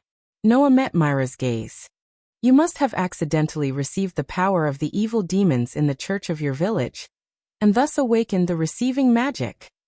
Awakened? Bewilderment was written all over the faces of the Strauss siblings. If a human wants to learn magic, there are two ways. Noah nodded. One is to learn the magic that one likes through independent learning, and thus become a magic shooter, who can use that magic. The other is through independent awakening. Everything in the world has a type of chi, called magic, flowing through their bodies. That's what determines whether a person can use magic or not. Noah explained patiently. And in every person's body, there's a type of magic that can best reflect them. There's a certain chance of self-awakening under certain circumstances. In Mira's case, she should have awakened receiving magic on her own when she came into contact with a demon from the church and obtained the demon's power. That's why she became like this. Elfman and Lisanna didn't know much, but they knew that their sister wasn't really possessed by a demon. Although they didn't say anything, their faces were brimming with excitement. As for Mira, her eyes dimmed even more. Demon's power. Mira said mockingly as she looked at her sinister arm that resembled a demon's. This kind of power? I don't need it. The cave that had more or less regained some liveliness immediately fell into a strange silence.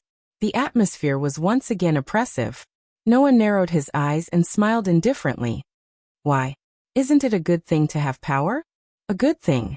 Mira tightened her grip on Noah's hand, a trace of hatred appearing in her eyes. Because of this power, I'm no longer human. How is that a good thing? Sister Mira. Elfman and Lisanna both had pained expressions on their faces. Being chased out of the village with Mira, and then wandering around with Mira without a fixed place to stay. One could imagine the hardships and pain they had gone through. Elfman and Lisanna were very clear how difficult it was for Mira. After all, the reason why she had such painful memories was because she had obtained the demon's power. Under such circumstances, how could Mira not be disgusted with herself for having such power? That was why even though she knew that she wasn't possessed by a demon, she still couldn't let it go. Elfman and Lisanna didn't know what to say about that. They could only worry in their hearts. Not human. Noah gazed at Mira as though he could see through all her thoughts. After a while, he released his hand that was stroking Mira's ferocious demon arm. So according to what you're saying, everyone who can use magic is no longer human? Mira did not notice that Noah's gaze, which was enough to see through people's hearts, was on her body. Her delicate face was filled with extreme sarcasm. That's not what I meant. That's exactly what you meant. Before Mira could finish her sarcastic words, Noah's sudden words mercilessly shut her up. At least, in my opinion, You don't have any reason to hate yourself for having power, nor do you have any reason to resent the power you have. You're just deceiving yourself, throwing a tantrum, and being willful. What? What did you say? As expected, Myra's expression changed because of Noah's merciless words. The negative emotions that had accumulated in her heart for a long time were all detonated by Noah's words. You don't know anything at all. What right do you have to say that? Sister Mira. Seeing Myra's angry expression, Elfman and Lisanna were shocked. They seemed to want to go up and comfort her, but they were stopped by Noah. You're the one who doesn't know anything. Noah looked at Mira with an intense gaze. If I were you, I wouldn't hate this power. Instead, I'd be grateful for it. Otherwise, you wouldn't even have the right to protect your family in front of that giant magical creature. The anger on Myra's face froze in an instant. I don't know what kind of cruel treatment you received in your village. I also don't know how difficult your life was after you left the village, Noah said calmly. But I know what it feels like to hate your own power. At this point, Noah couldn't help but recall the time when he was first adopted by Makarov and joined Fairy's Tale. Although our experiences are different, I'm similar to you. There's a powerful force in my body that I can't control. This force almost brought unimaginable disaster to my family and friends more than once. So one day, I suddenly thought, why do I have to have this kind of power? Wouldn't it be great if I didn't hate this extra power? Noah looked directly at the stunned Mira. However, just as I was thinking about it, my grandfather said that there's nothing wrong with having power, and there's no reason for people to hate people who have power. However, if you use your power in a way that makes people hate you, that's the real mistake.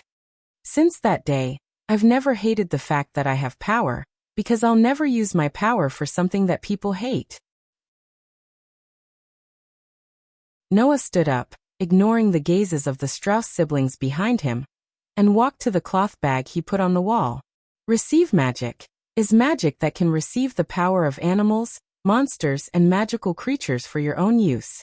But I've never heard of anyone's receive magic that can even receive the power of demons. This is enough to prove that you have a special talent, and you'll definitely have extraordinary power in the future. How to use this power, you should think about it carefully, and not blindly deny it. Of course, you can also choose not to use this power. After all, it's magic. If you can learn it, you can abandon it. But if you do this, I hope you won't regret it when you need power. Picking up the cloth bag on the wall, Noah sat down and closed his eyes. I just want to say, cherish this power. It can protect your family for you. After saying that, Noah did not speak again. He closed his eyes as if he had fallen asleep, and the cave returned to silence once more. Seeing Noah leaning against the wall and resting with his eyes closed, Mira clenched her demon arm tightly, her eyes filled with the strongest of emotions. Sister Mira. Elfman and Lisanna looked at their sister worriedly and came to her side. Mira was completely unaware of it and looked absent-mindedly at Noah, who was resting with his eyes closed. Her heart could not calm down for a long time. Even so, time still flowed on its own, and the activity of the world did not stop at all because of this. Even if something extraordinary happened in that small cave, night still fell, announcing the end of the day. However, for Mira, Elfman, and Lisanna, the night would definitely not be ordinary, but it would also be difficult to endure.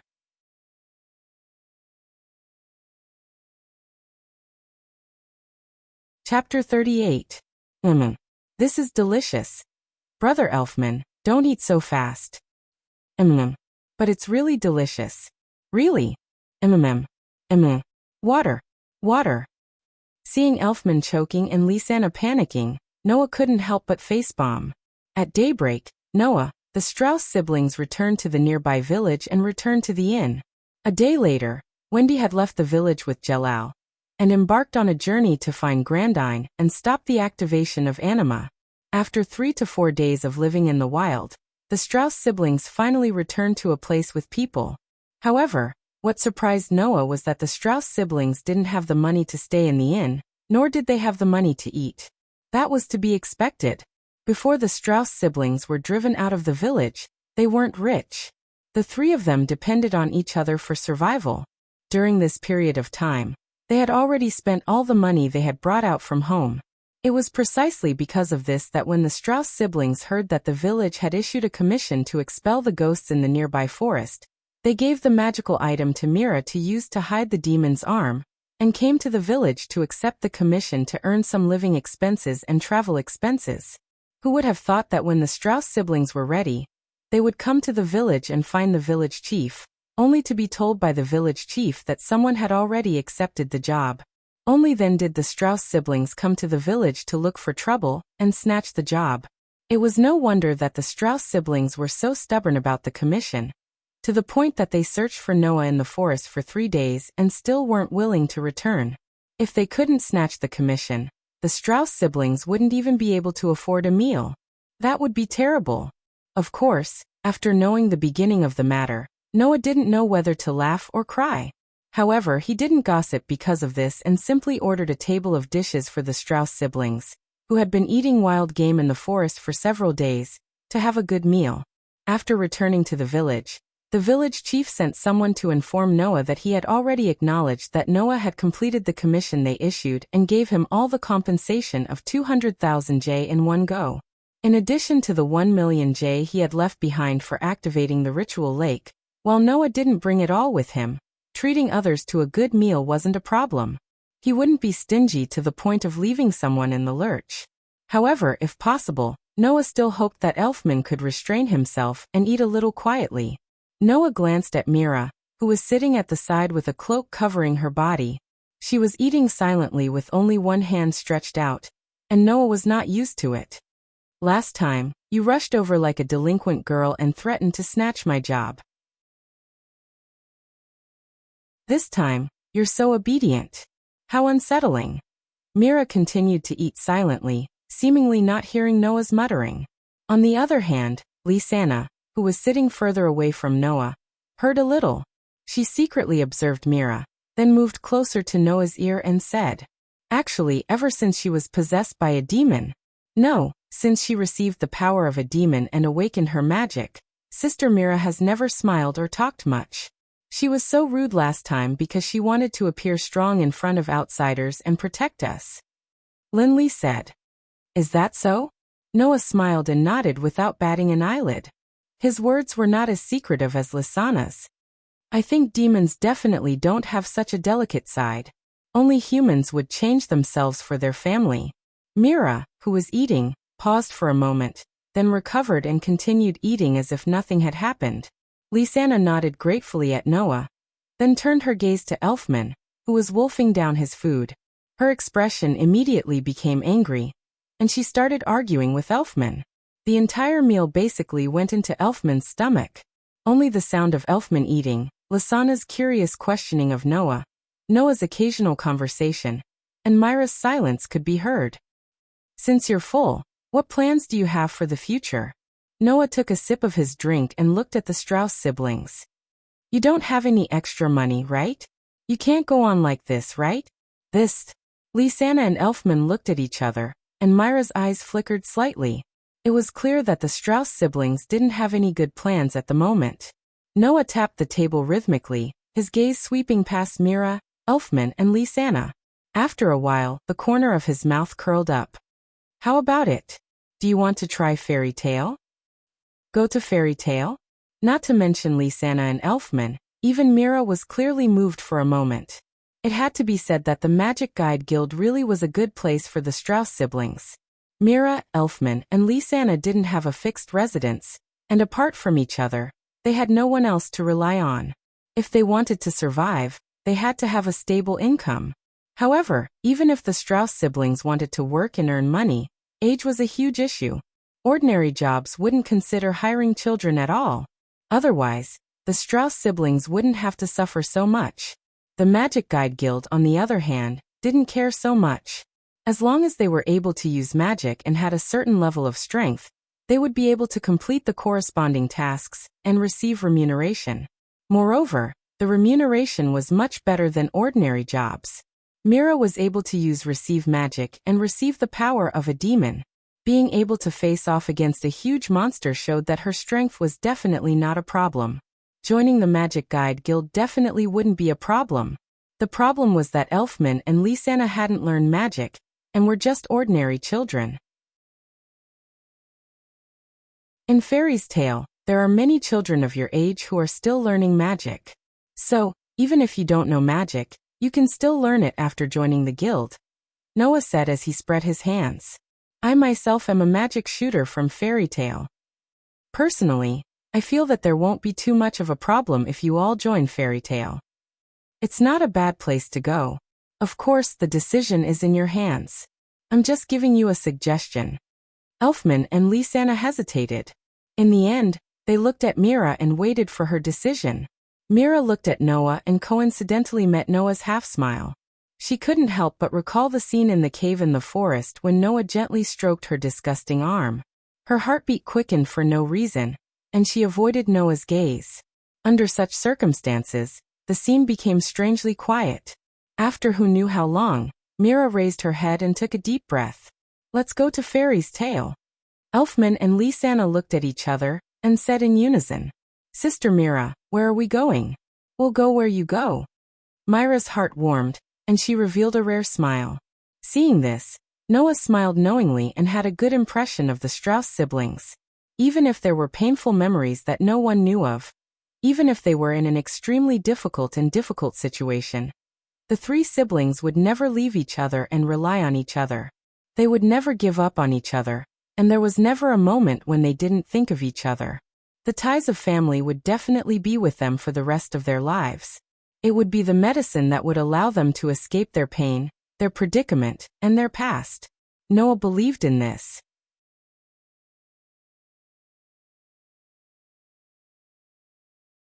Chapter 39. In his days, Noah realized that he was in a very inconceivable place. This was a place that was as vast as the sky, but also as if he could reach out and touch the boundaries of space. It was as light as water, as elegant as floating in the clouds. It was a very wonderful place. The sky was white. The ground was white. Everything that appeared in front of Noah's eyes was white. A vast expanse of whiteness, but it gave Noah a warm feeling. That feeling was as if he had returned to his mother's body and was in the amniotic fluid. It was very wonderful. Undoubtedly, there was nothing here, but Noah did not feel lonely, did not feel lost, did not feel cold in his heart, and instead felt warm. If this could not be called wonderful, then what could be called wonderful? However, in this vast expanse of whiteness, it was not that there was nothing. Other than Noah, in this world, there were other wonderful existences.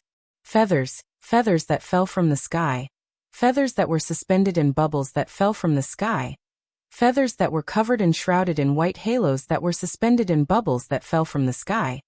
If it was said that this world gave Noah a warm feeling as if he had returned to his mother's body, then these feathers that were falling from the sky, emitting a faint light, gave Noah another kind of warmth that was similar, yet not quite the same. How should he describe it? If he had to give an example, then it would be like family. Yes, Noah could be sure that these unbelievable feathers in front of him seemed to be his family. Thus, looking at the feathers that were falling from the sky, suspended in bubbles, hovering in the air, emitting a white halo, Noah revealed a smile of joy from the bottom of his heart. However, in the next second, a brand new scene appeared in front of Noah's eyes, causing the smile on Noah's face to completely disappear. A new family descended from the sky. They were still the same feathers that were suspended in bubbles. However, these feathers not only lost their bright white halo, but also became fragmented, as if they had been broken, and did not have the vitality that they should have had. Following that, the feathers that had lost their vitality replaced the intact feathers and floated in front of Noah, gathered around Noah, and floated back and forth. It looked as if they were asking for help. Brother Noah, a sweet and tender familiar voice gently echoed in Noah's ears. At the same time, Noah also felt that his body was constantly being shaken. The sleepy Noah woke up from his dazed state. He slowly opened his eyes and stared blankly at the source of the voice. What entered Noah's eyes was an extremely cute little girl. She was around 11 or 12 years old and wore a cute red dress. She had short white hair that was as clean as snow, and although her face was small, it was very delicate and cute. It was not difficult to imagine the beauty that the owner of this face would have when she grew up. Facing such an incomparably cute face, Noah's eyes still did not focus, and he could only blankly mumble, "Lisanna. It's Lisanna. Brother Noah." Lisanna's pretty face had a worried expression. Just as Noah was about to wonder why she had such an expression, Lisanna reached out her hand and touched Noah's cheek, wetting her hand. Wait a minute. Wetting? Only then did Noah realize that he did not know when, but tears had actually flowed out of his eyes, wetting his cheeks. I am crying? Brother Noah. Lisanna helped Noah wipe away the tears on his face, as she spoke worriedly. Did you have that dream again? Hearing this, Noah could not help but smile helplessly. Yes. This was not the first time Noah had experienced the white dream in his sleep. Or rather, ever since Noah had gained his own consciousness, the first scene, dream, and memory that Noah experienced was that white dream. Even meeting Makarov was after that dream. Since then, Noah would have that strange dream every once in a while, experiencing the warmth of the dream and the sadness of the dream's end. That was the kind of heartbreak and grief that would only be felt by those broken feathers in the dream. Thus, whenever Noah had that dream and woke up from it, the sadness would cause Noah to shed tears that he had never shed for anything else. Only Lisanna, who had overbearingly snatched Gray's job ever since she joined Fairy Tale, would know about this matter. She would wake Gray up every day. Apart from Lisanna, even Noah's grandfather, Makarov, didn't know about this, let alone Gray, who came to wake him up every day but never entered the room before Noah woke up. Even Lisanna had only discovered it when she snuck into Noah's room in the morning to play a prank on him, while Noah was still asleep. Seeing the pained look in her beautiful eyes, Noah revealed a rather steady smile, and patted her head. Why are you showing such an expression? Lisanna said in a somewhat awkward manner. Whenever I think of Big Brother Noah having such sad dreams, I feel uncomfortable. How many times have I told you that it's not a sad dream? It's just that the feeling it gives is very strange and inexplicable. It affects my emotions quite a bit. Noah smiled bitterly and crawled out of the blanket, sitting up and stretching. You're still young. Why are you so emotional? It's because Big Brother Noah is too slow and doesn't understand a girl's heart. Lisanna puffed up her cheeks and pulled Noah up from the bed. All right, Big Brother Noah, hurry up and get up.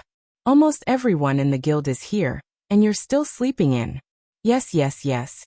Noah couldn't do anything about the carefree Lisanna. He allowed her to look for clothes for him, and rush him to wash up like a worried sister. Ever since she joined Fairy Tale, and found out that she was living alone in the guild, she had become like a little sister who was always worried about her. At first, Noah wasn't used to it, but as time passed, he got used to it. Now, if she didn't wake him up in the morning, Noah would feel uncomfortable. From this point alone, it could be seen that she was quite successful. Naturally, she became one of the few people in Fairy Tale who had a good relationship with Noah. Noah could not help but mutter to himself as he watched Lisanna skillfully take out the clothes that she had just washed yesterday, and was going to wear today while humming a pleasant tune. Why does it seem like she's so happy every time she's busy in my room? Lisanna, who was helping Noah choose clothes for the day, turned her head in confusion. Big Brother Noah, did you say something just now? Looking at her humming a nice tune, Noah let out a long sigh. Nothing. Fairy Tale was as noisy as ever. While chatting with her, Noah arrived at the familiar bar on the first floor. As soon as he went down the stairs, two shadows pounced on Noah. No. Noah sighed again as he listened to the passionate battle cry, and watched the two black figures gradually approaching him. The moment the black figures pounced on him, he stretched out his hands and grabbed their heads one by one. Then he pulled them back to the center. Bang! With a loud collision sound, the two heads slammed into each other. After a moment of stiffness, they fell softly to the ground. One of the heads was cherry red while the other was black. Apart from Naz and Gray, who else could it be?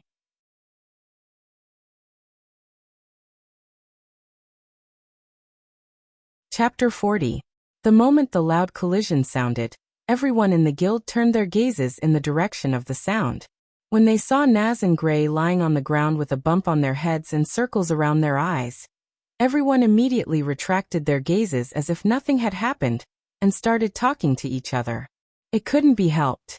This kind of scene happened almost every day in the guild, and the sorcerers in the guild had long been used to it. Not to mention the sorcerers in the guild, even Noah himself was used to it. He just habitually sighed and greeted as if nothing had happened. "Good morning." "Good morning." The other members of the guild began to greet him one after another. "Good morning." Noah and Lisanna. In the crowd, 3 girls of the same age as Noah also came over. One of them was wearing a cold armor, with a plain dress inside. Another one was wearing a revealing leather outfit like a delinquent girl. Another one was wearing a simple plaid dress with her long black hair tied into a ponytail. The one wearing the cold armor was naturally Alusha. The one wearing the revealing leather outfit was Mira. As for the one with the long black hair tied into a ponytail, she was called Kana. Kana Alberona was a person who joined Fairy Tale earlier than Noah, Alusha and even Gray. "You really don't learn your lesson every day." Alusha put her hands on her waist and looked at Naz and Gray on the ground, criticizing them seriously. "If you want to defeat Noah, you should at least be more prepared. Rushing up like this is just a sneak attack. Even if you win, it doesn't count as strength." Alusha. Naz's whole body trembled as he clutched the bump on his head with a teary look. "Don't stop me, I must defeat Noah today. This way, I can prove that I am stronger than Gray." "Who are you saying is stronger than me?" Gray also clutched the bump on his head and curled his lips in disdain. "The one who defeated Noah will definitely be me. It's impossible for a stinky flame like you to do that. But you were knocked down by Noah in an instant." Kana glanced at Gray, who was only wearing a pair of shorts, and said in distress, "Also Gray, where are your clothes?" "Oh no." Gray was shocked. "By the way, Noah, did you ask Lisanna to wake you up again?" Mira couldn't help but feel annoyed when she saw the smiling Lisanna hiding beside Noah. "Don't order my sister around like a servant. It's just Noah. First of all, I didn't ask her to wake me up. She came on her own accord." Noah rubbed his aching glabella. "Secondly, Mira, what's up with that insignificant Noah? Noah is very strong." Alusha retorted. "Mira, are you insulting Noah?" "Tisk." Mira crossed her arms and said disdainfully, "What does it have to do with you? What a tough woman." Alusha's forehead was instantly imprinted with the word well. She looked at Mira with a fake smile. "Are you insulting me? A woman who shows her belly button. You want to fight?" Mira laughed nastily and raised her fingers. "Just in time. Today I must teach you a lesson, you ice-cold guy." "Oh." Alusha's face was filled with murderous intent. "If you think you can do it, then come and try." Suddenly, the 2 girls' gazes seemed to have turned into solid electricity and collided fiercely. Their bodies emitted a demonic aura that sent chills down one's spine. So scary. Naz and Gray hugged each other without any backbone. "It can't be." Kana also took a few steps back. "Are they going to fight again?" "This isn't called a fight, it's called causing trouble." Noah found that his head was getting more and more painful. Why do these 2 people dislike each other? Isn't this good? Lisanna looked at Mira, who was entangled with Alusha, with a gentle gaze. Compared to the old Mira, the current Mira is much more cheerful, isn't she? When they first arrived at Fairy's Tale, Mira was basically the same as the old Alusha. She didn't talk to others and never smiled. She only hid in a corner with a cloak, as if her existence was dispensable. However, later on, as Lisanna and Elfman learned receiving magic, Mira finally gradually accepted the power of the demon in her body, and was no longer so isolated. Moreover, as Mira familiarized herself with receiving magic, her demonized arm also returned to its original state. Not long after, Mira became an out-and-out delinquent girl, just like when she first met Noah. Unfortunately, perhaps because Noah had told Mira and Alusha in private that they behaved very similarly when they first joined the guild, the 2 began to dislike each other. As a result, the second pair of enemies in Fairy's Tale was born. By the way, the first pair was Naz and Gray. Noah's expression eased a lot, but his headache didn't lessen at all. "Isn't this too cheerful?" "Ahaha." Lisanna laughed. "Really? Undoubtedly, Mira is very gentle, but she doesn't want to show it. She's always pretending to be strong." Won't she not be able to get a boyfriend like that? Although whether or not she's gentle has yet to be verified. Isn't it too early to think about getting a boyfriend? Noah was a little embarrassed. Mira is only 13 like me, right? You're already thinking about such things at the age of 13. That's how girls are. Lisanna raised her head slightly and met Noah's gaze. Her gaze became as clear as the surface of a lake, swaying gently. Actually, 11-year-old girls are the same, Brother Noah. Noah felt a little uneasy and panicked for some reason. He couldn't help but look away. You're right. You're right. You're wrong. You're wrong. You're wrong. You're wrong. You're wrong. However, at this moment, Noah suddenly felt a tender little hand squeezing into his hand and clasping his hand tightly. Noah was shocked and subconsciously looked in Lisanna's direction again. Lisanna still raised her head and looked at Noah with eyes full of enthusiasm. The hand that squeezed into Noah's hand and held his hand tightly was naturally Lisanna's hand. Faced with Lisanna's behavior, Noah could only look away. This wasn't the first time Lisanna did such a thing. When did it start? Noah himself didn't know. He only knew that sometimes, especially when they were alone, Lisanna would occasionally show such an aggressive side. As if she was launching an attack on Noah. Many times, Noah was at a loss. Surprisingly, Noah couldn't hate Lisanna like this, but it was inevitable that he felt embarrassed. Thus, Noah could only take out the weapon he always used at this time. What are you talking about? Noah put his empty hand on Lisanna's small head and rubbed it. Undoubtedly, it's just Lisanna. Don't act like you know. Wah. Lisanna began to struggle. Brother Noah, you're so annoying. You're like this every time. Who told you to always tease me? You should be punished. It's not a tease, Brother Noah is an idiot. You actually said I'm an idiot, look at my... Wah. Wah. Damn Noah. Mira, who was wrestling with Alusha, was furious. She abandoned Alusha and rushed over here. You're not allowed to bully Lisanna. Do you want to escape? Seeing that Mira abandoned her, Alusha was also angry and rushed over. Oh, I'm burning up. Fighting? Count me in. Naz and Gray rushed over full of blood. Get out of my way. Then the furious Alusha and Mira sent them flying with a punch each. For a time, the whole scene was a mess.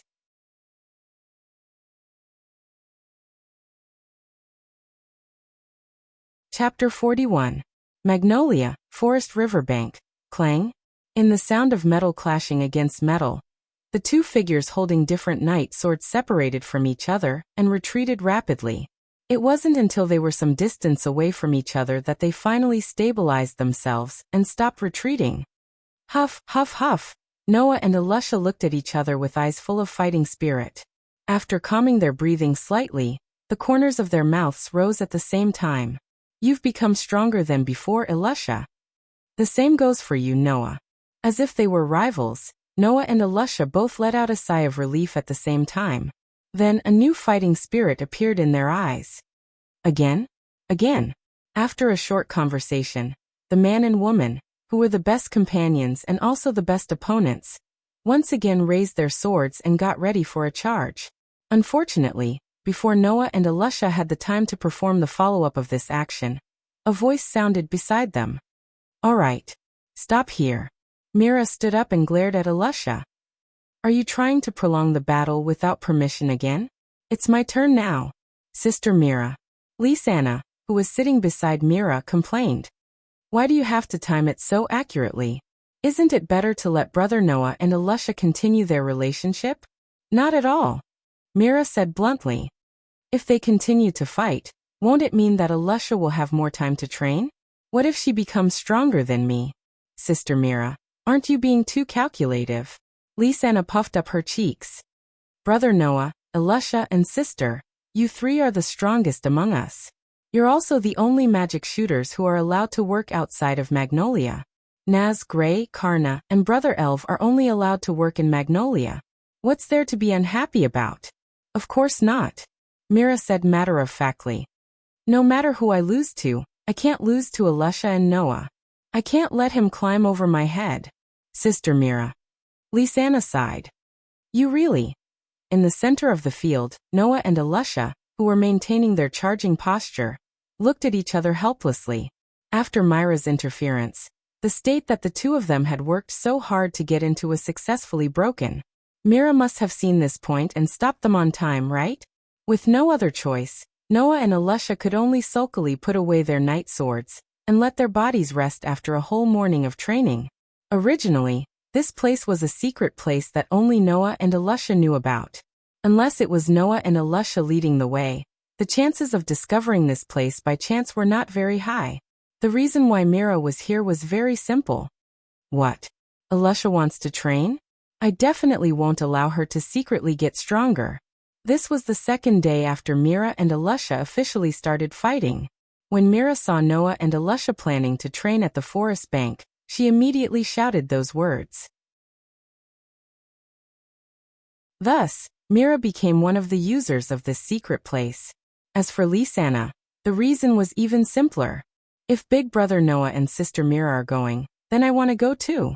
Thus, she became a frequent visitor of this secret place as a bystander. In fact, Naz and Gray wanted to follow as well. In the end, Elisha, who was in a bad mood because Mira had interrupted her training, glared at them and announced their withdrawal. It seemed that the powerful and occasionally violent Elisha had completely become the nemesis of Naz and Gray, the devil in their hearts. Now Noah, Mira, and Elisha would gather here almost every day when they weren't working. Occasionally, they would meet in pairs to train and hone their strength. Originally, Elisha was very dissatisfied with Mira coming along. However, after Mira had completely familiarized herself with Receive Magic, her strength had improved rapidly. It didn't take long for Makarov to approve of her and allow her to go out to work. Now, among the children of the same age group in Fairy Tale, Noah, Mira, and Elisha had impressively become existences like leaders. They were the three strongest children of their age. Even some of the weaker magi in the guild weren't a match for the three of them, causing the magi in the guild to sigh in admiration. It was also because of this that Mira and Elisha became more and more incompatible. They were constantly thinking about how to determine victory and defeat. Even the innocent Noah was dragged into it, just to prove that they were the strongest of the three. In fact, if the three of them were to go all out, their strength should be considered to be on par. It would be very difficult to determine victory and defeat. Of course, Mira and Elisha both knew that the so-called on par was only if Noah didn't use his trump card, even if he used the magical effects of his knight's sword. Up until now, the two girls knew that Noah's knight's sword was a magical weapon. However, as for what kind of abilities and magical effects it had, only Noah and Makarov, the original owner, knew. Speaking of which, brother Noah, sister Mira, Elisha, aren't you going out to work? Lisanna tilted her head. I remember that you haven't gone out to work for a month. What's wrong? Mira furrowed her brows. Is our living expenses not enough? If we don't have any additional expenses, let me calculate. Lisanna cutely raised her fingers. We should be able to last for another month. Is that so? Mira thought for a moment and nodded. Then let's go out to work in a few days. I'm not in a hurry for the time being. Elisha shook her head. Even though I really want to save up to buy a magical weapon, I'm still looking for one. So I'll wait a few more days. Mira, Lisanna, and Elisha turned their gazes to Noah at the same time, their eyes full of questions. Me. Noah's face had a rare expression of joy and excitement. I probably won't be going out to work in the near future. Hearing that, the three girls present were slightly taken aback. Noah grinned and didn't explain. He took out a handful of pitch-black pearls from his backpack and tossed them into the sky. Well, vast magical power was like a rolling wave, surging up violently and spreading out fiercely, sweeping across the pitch-black pearls that were falling from the sky. Suddenly, the outlines of all the pitch-black beads were covered with a circle of dim light, causing the pitch-black beads that were falling from the sky to stop in midair. Then the pearls began to dance. It was a scene that could only be described as dancing. Like a comet orbiting a satellite, the pearls, driven by the dense magical power, drew circles around Noah's body. Sometimes they spun up, sometimes they wandered left and right, sometimes they sped up, sometimes they jumped nimbly, constantly flashing through the air. After a long while, Noah stretched out his hand, and the pearls that were drawing beautiful circles around him immediately lined up like bees returning to their hive, falling into Noah's hand in an orderly manner until they all returned to Noah's palm. Noah slowly put away the pearls in his hand. On the other hand, Mira, Lisanna, and Alyssa were completely dumbfounded. "Big brother Noah," Lisanna said in a daze.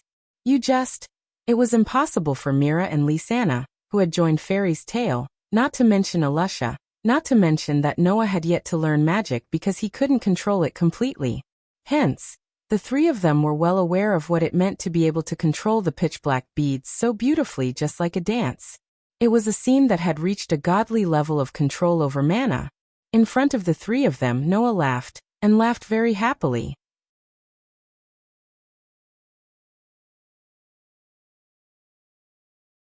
Chapter 42.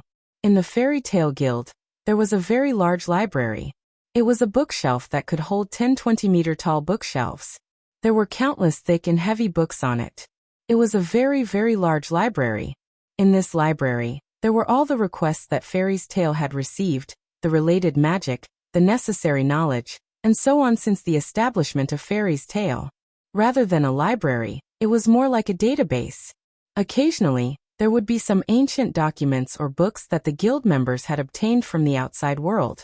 Basically, as long as it was related to the world of magic, apart from some of the most confidential information, one would be able to find relevant records in the library. Of course, there were also some common magic books that recorded the method to learn certain spells. Today, Noah planned to stay in the library for the whole night. He even planned to stay for a while to look for books that recorded magic knowledge. Thus, when the sky was about to turn dark and the guild members had all left the guild, Noah stood at the entrance of the guild. He was about to send off Mira, Lisanna, and Alyssa, who had accompanied him for the whole day. "Big brother Noah, do you really not need my help?" Lisanna puffed up her cheeks, seemingly a little unhappy. "The library is so big. It'll be very difficult for you to look for magic books alone. I've been to the library before when I was learning Receive Magic. Wouldn't it be better for me to help you?" "If that's the case, are you not going to sleep tonight?" Noah shrugged. "I'm planning to be busy all night, so it's best if you don't accompany me." "I don't care." Lisanna started nagging, but she wasn't confident that she could accompany Noah for the whole night. She could only mumble a few words. "Although I'm not interested in staying with you all night, I'm quite curious about which spell you want to learn," Mira said awkwardly as she crossed her arms and turned her head away. "If you beg me, I can reluctantly accompany you. To be honest, I'm also quite curious about which spell you want to learn." Alyssa also looked at Noah. "You really don't need our help. I appreciate your kindness." Noah thought for a while and shook his head. "Tonight, I just want to see if there's any spell I like. I might not be able to learn anything in one night. If you're really curious, it won't be too late to help me tomorrow." "I see." Alyssa thought for a while and nodded. "Then there's no other way. I hope you'll be able to learn something tonight." Lisanna seemed like she still wanted to say something, but she was stopped by Mira. "Since others don't want us to meddle in other people's business, why should we stick to them?" Mira snorted coldly. She pulled Lisanna's hand and walked out. "Come on, let's go home and let that man be stubborn." Wait. Sister Mira." Noah scratched his cheek and asked Alyssa with a perplexed expression. "What's the matter?" Mira asked as she left with Lisanna and her grumbling. "What's the matter? Did I offend her again? She just wants to help you, but she can't bring herself to do it. That's just how stubborn she is." Alyssa didn't know whether to laugh or cry. She then walked in the direction of her own residence. "Then I'll be heading back too. See you tomorrow." Noah nodded silently. He watched as the three of them left. When they were out of sight, he turned around and returned to the interior of the guild. He then walked in the direction of the library. After almost 2 years, Noah had finally trained his mana control to the point of perfection.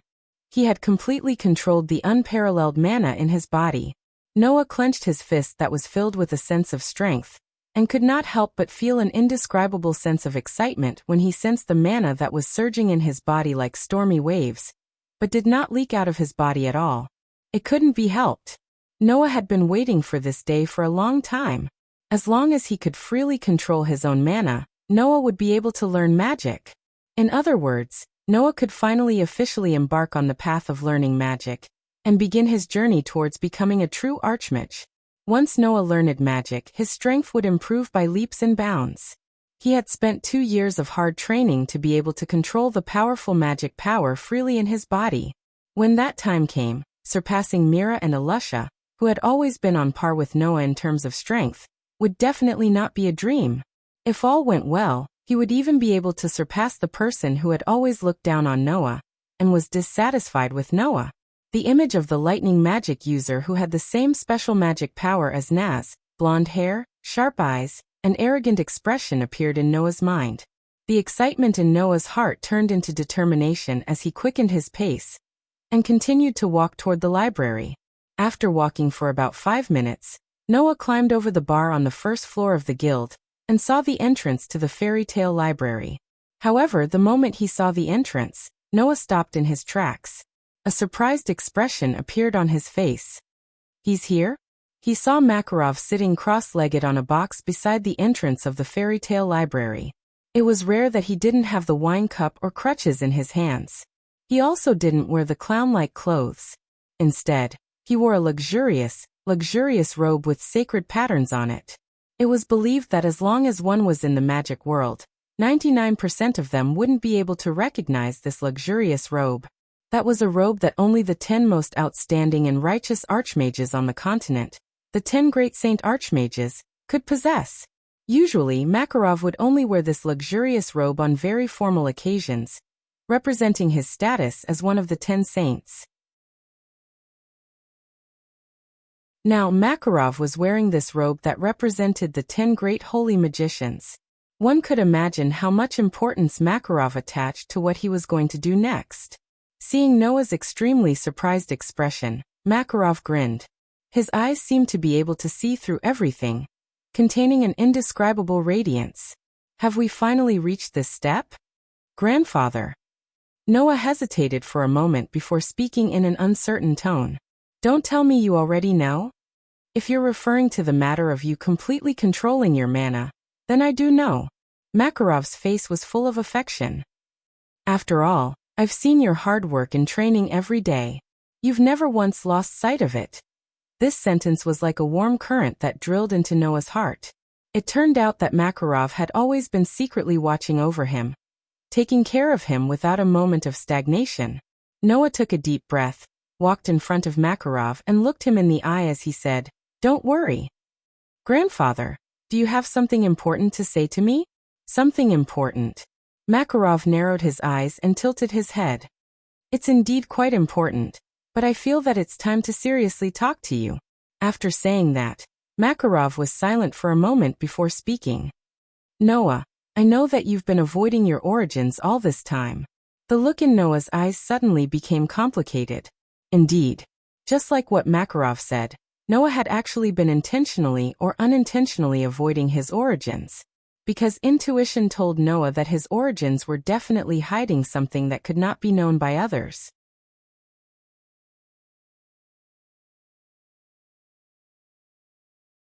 Chapter 43.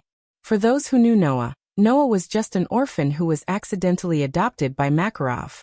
However, even Makarov didn't know that Noah was definitely not just an orphan. Noah didn't have the memory of his previous existence at all. When he first met Makarov, Noah's appearance was already that of a 10-year-old child. He was attacked by monsters in the wild, causing Noah's magic to go berserk, which attracted the attention of Makarov, who happened to pass by nearby. Then he was adopted by Makarov. When he was just adopted by Makarov, Makarov also asked Noah about his life experience, but Noah couldn't say at all. There were 2 reasons. 1. At that time, Noah still couldn't speak. To be precise, it should be said that at that time, Noah still didn't understand the language of this world. He didn't know how to speak and how to express himself verbally. It was like a newborn baby who had intelligence and a 10-year-old appearance in advance. It was particularly strange. 2. Noah didn't have the memory of his life experience at all. When Noah learned the language and could speak, Makarov, who knew about this matter, said that Noah might have lost his memory. However, Noah knew that Makarov's statement was wrong. Noah didn't lose his memory. Just like what was said above, at that time, Noah was like a baby who had intelligence and a 10-year-old appearance in advance. This wasn't a metaphor, but a real fact. In other words, instead of saying that Noah lost his memory before the age of 10, it was better to say that he lost 10 years of time, as if he was already 10 years old when he was born. Although Noah didn't know why he felt this way, he vaguely knew about this matter. It was as if someone was telling him this fact, but it was too inconceivable. Therefore, Noah didn't mention this matter to anyone. Over time, he even stopped pursuing this matter. In Makarov's words, Noah was running away from his past. Of course, this was something that could not be helped. Makarov had also asked someone to help investigate Noah, but he couldn't find anything. It was as if Noah didn't exist in the past. Not even a trace of him could be found. In addition, Noah vaguely felt that he didn't lose his memory. Instead, he was born with the appearance and intelligence of a 10-year-old. No one would think that Noah was an ordinary person. It was even possible that Noah wasn't a person. Under such circumstances, how could Noah not escape from his origins? He didn't want to be treated like a monster. Seeing all the complicated emotions in Noah's eyes, Makarov sighed. You may have your own difficulties, or you may know something. I won't ask you, and I won't force you. You can escape or give up. No matter what, I just want to say that you are my grandson, Makarov's grandson, and always will be. Grandpa. Noah closed his eyes. When he opened them again, his eyes had regained their usual clarity. I am Noah Doria. I remember this matter very clearly. That's good. Makarov smiled lightly, but then became serious again. This time, what I want to tell you is not about your origins, but about your physique. Physique? Noah was startled. You really didn't notice it? Makarov touched his chin and looked at Noah. Do you remember the first time you entered Magnolia Forest and encountered a snake-shaped monster? Hearing Makarov's words, Noah remembered. When he had just joined Fairy Tale, Noah did not know that there were many powerful monsters in Magnolia Forest. In order to train his magic control, he rashly entered Magnolia Forest and encountered a snake-shaped monster. Noah still remembered that he seemed to have been bitten by the snake and fainted. When he woke up again, he was already sent to Polyesia by Makarov for treatment. After a long period of recuperation, he completely recovered and returned to the guild. Actually, I never told you that after you were bitten by that snake, you were inflicted with a lethal poison and a large number of curses. Makarov's words shocked Noah. This was because Noah clearly remembered that Makarov said that he had only suffered a little injury, and did not mention anything about the poison and curses at all. I didn't tell you, not because I wanted to hide it from you, but because your condition at that time was really strange, Makarov said solemnly, as if he had sunk into his memories. Undoubtedly, when I first found you, you had obvious signs of being poisoned and cursed, and were on the verge of death. But when I sent you to Polyesia, the poison and curses in your body had all disappeared. The poison and curses disappeared? Noah could not help but touch his body and frown. Could this have something to do with my physique? That's right. Makarov nodded his head heavily. Just in case, I asked Polyesia to do a body check on you. The result was that your physique seemed to be different from ordinary people, and had characteristics that ordinary people did not have. First of all, your physique is very exclusive. Makarov extended a finger. Negative energy like poison and curses will not work on you at all. Poisoning you and cursing you will not work on you. Your body can reject all negative energy such as curses, poisons, weakness caused by external forces, and even methods that have the effect of increasing strength, but have side effects will only be left with the effect of increasing strength, and the side effects will be eliminated. Secondly, your physique is very tolerant. Makarov extended a second finger. This tolerance will allow you to absorb some energy that does not originally belong to you but has entered your body. For example, when you were attacked by the snake magic beast before sending you to Polyesia, I injected a part of my mana into your body. In the end, this mana was completely absorbed by you. Lastly, your physique is very independent. Ignoring Noah's shocked expression, Makarov extended a third finger. Everyone knows that there is magic power in all things in the world, and it circulates among all things. The magic power of a magic shooter comes from this. Once a magic shooter's magic power is depleted, his body will automatically absorb magic essence from the atmosphere to replenish his magic power. But you're not like that. Even if your magic power is depleted, it will automatically recover. You don't need to absorb external power at all. At this point, Makarov muttered in a low voice. This way, it was as if its existence was like an entire world. Shaking his head, Makarov hid the thoughts in the depths of his heart.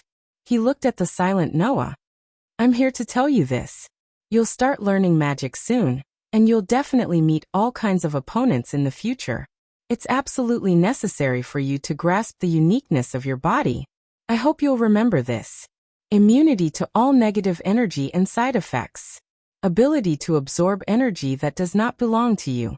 Ability to automatically recover your mana. These three effects were all demonstrating the extraordinariness of Noah's physique, and also telling Noah he was indeed not an ordinary person. You are a smart child. I believe that you will be able to overcome all difficulties by yourself. Makarov smiled meaningfully. If you want to learn my magic, I welcome you to look for me at any time. Leaving these words, when Noah raised his head, Makarov had already disappeared. Noah stood in the same spot for a long time. After a long time, he let out a long sigh and patted his cheeks. Let's not think about it for now. Let's solve the problem of my magic first. Looking at the library in front of him, Noah lifted his feet and stepped inside.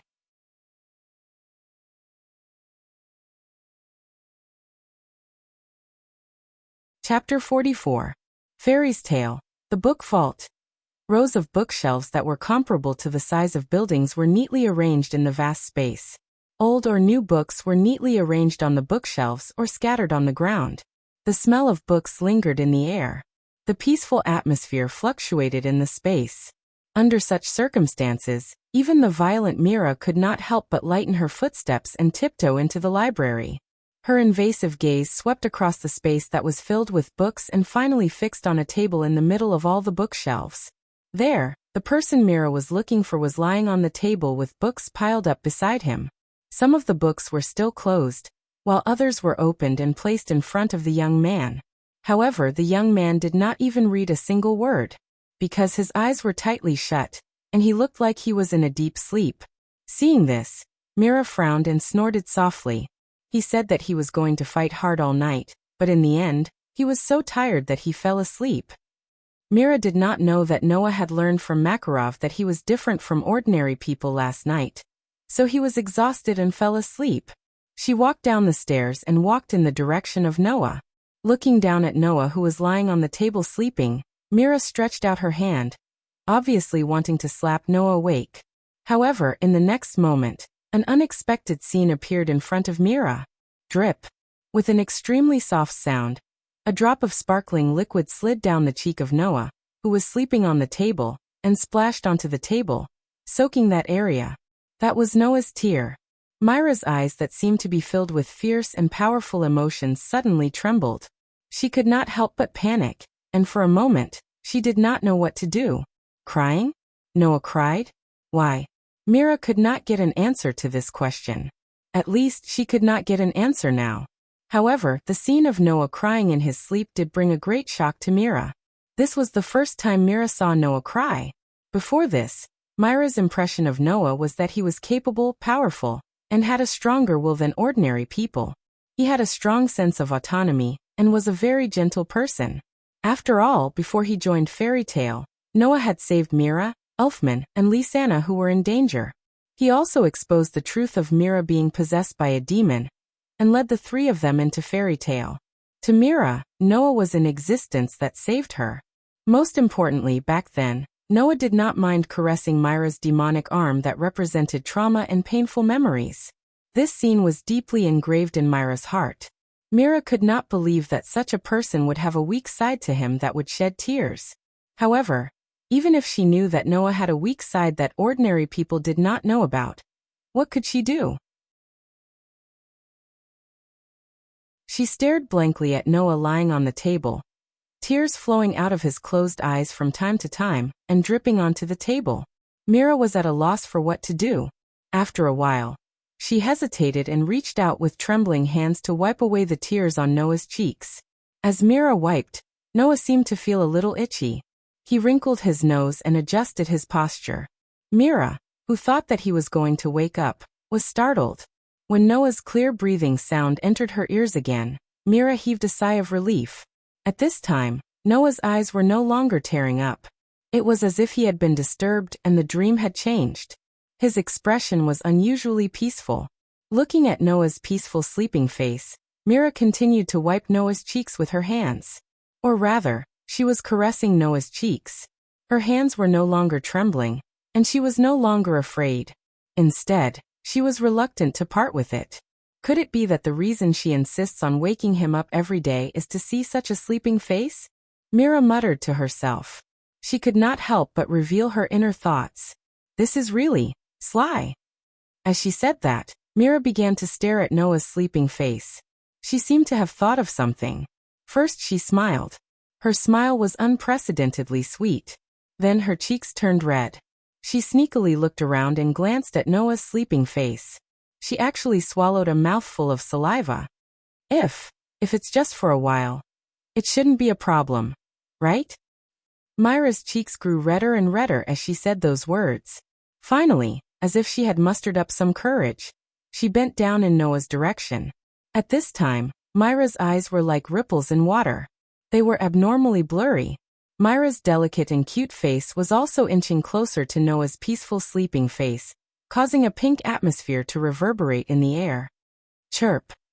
Although it was soft because of the quiet environment, it was unusually clear. Myra's tender lips finally came into contact with Noah's lips, causing the pink atmosphere to become a little warmer, and the atmosphere became a little hot. Ugh. After an unknown amount of time, Mira reluctantly let go of Noah's lips. She straightened her body and stroked her mouth with one hand. Her cheeks were incomparably red, her eyes were blurred, and her expression was blank. It was as if she had lost her mind. My first kiss was given to him? As if even she couldn't believe what had happened, Mira stroked her lips. After a long while, she embarrassedly held her red cheeks and softly cried out, What did I do? Just as he finished speaking, a voice full of doubt came from behind Mira. What did you do? Wah. The sudden voice made Mira, who had a guilty conscience, scream out loud. Ah. The newcomer seemed to be startled by Myra's sudden scream, and also let out a scream. Mira hurriedly turned around and looked behind her. Then she panicked and stuttered. LLL Lisana. It's me. Lisana patted her little chest and stared blankly at the panicked and blushing Mira. Sister Mira, what's wrong? Why did you suddenly scream?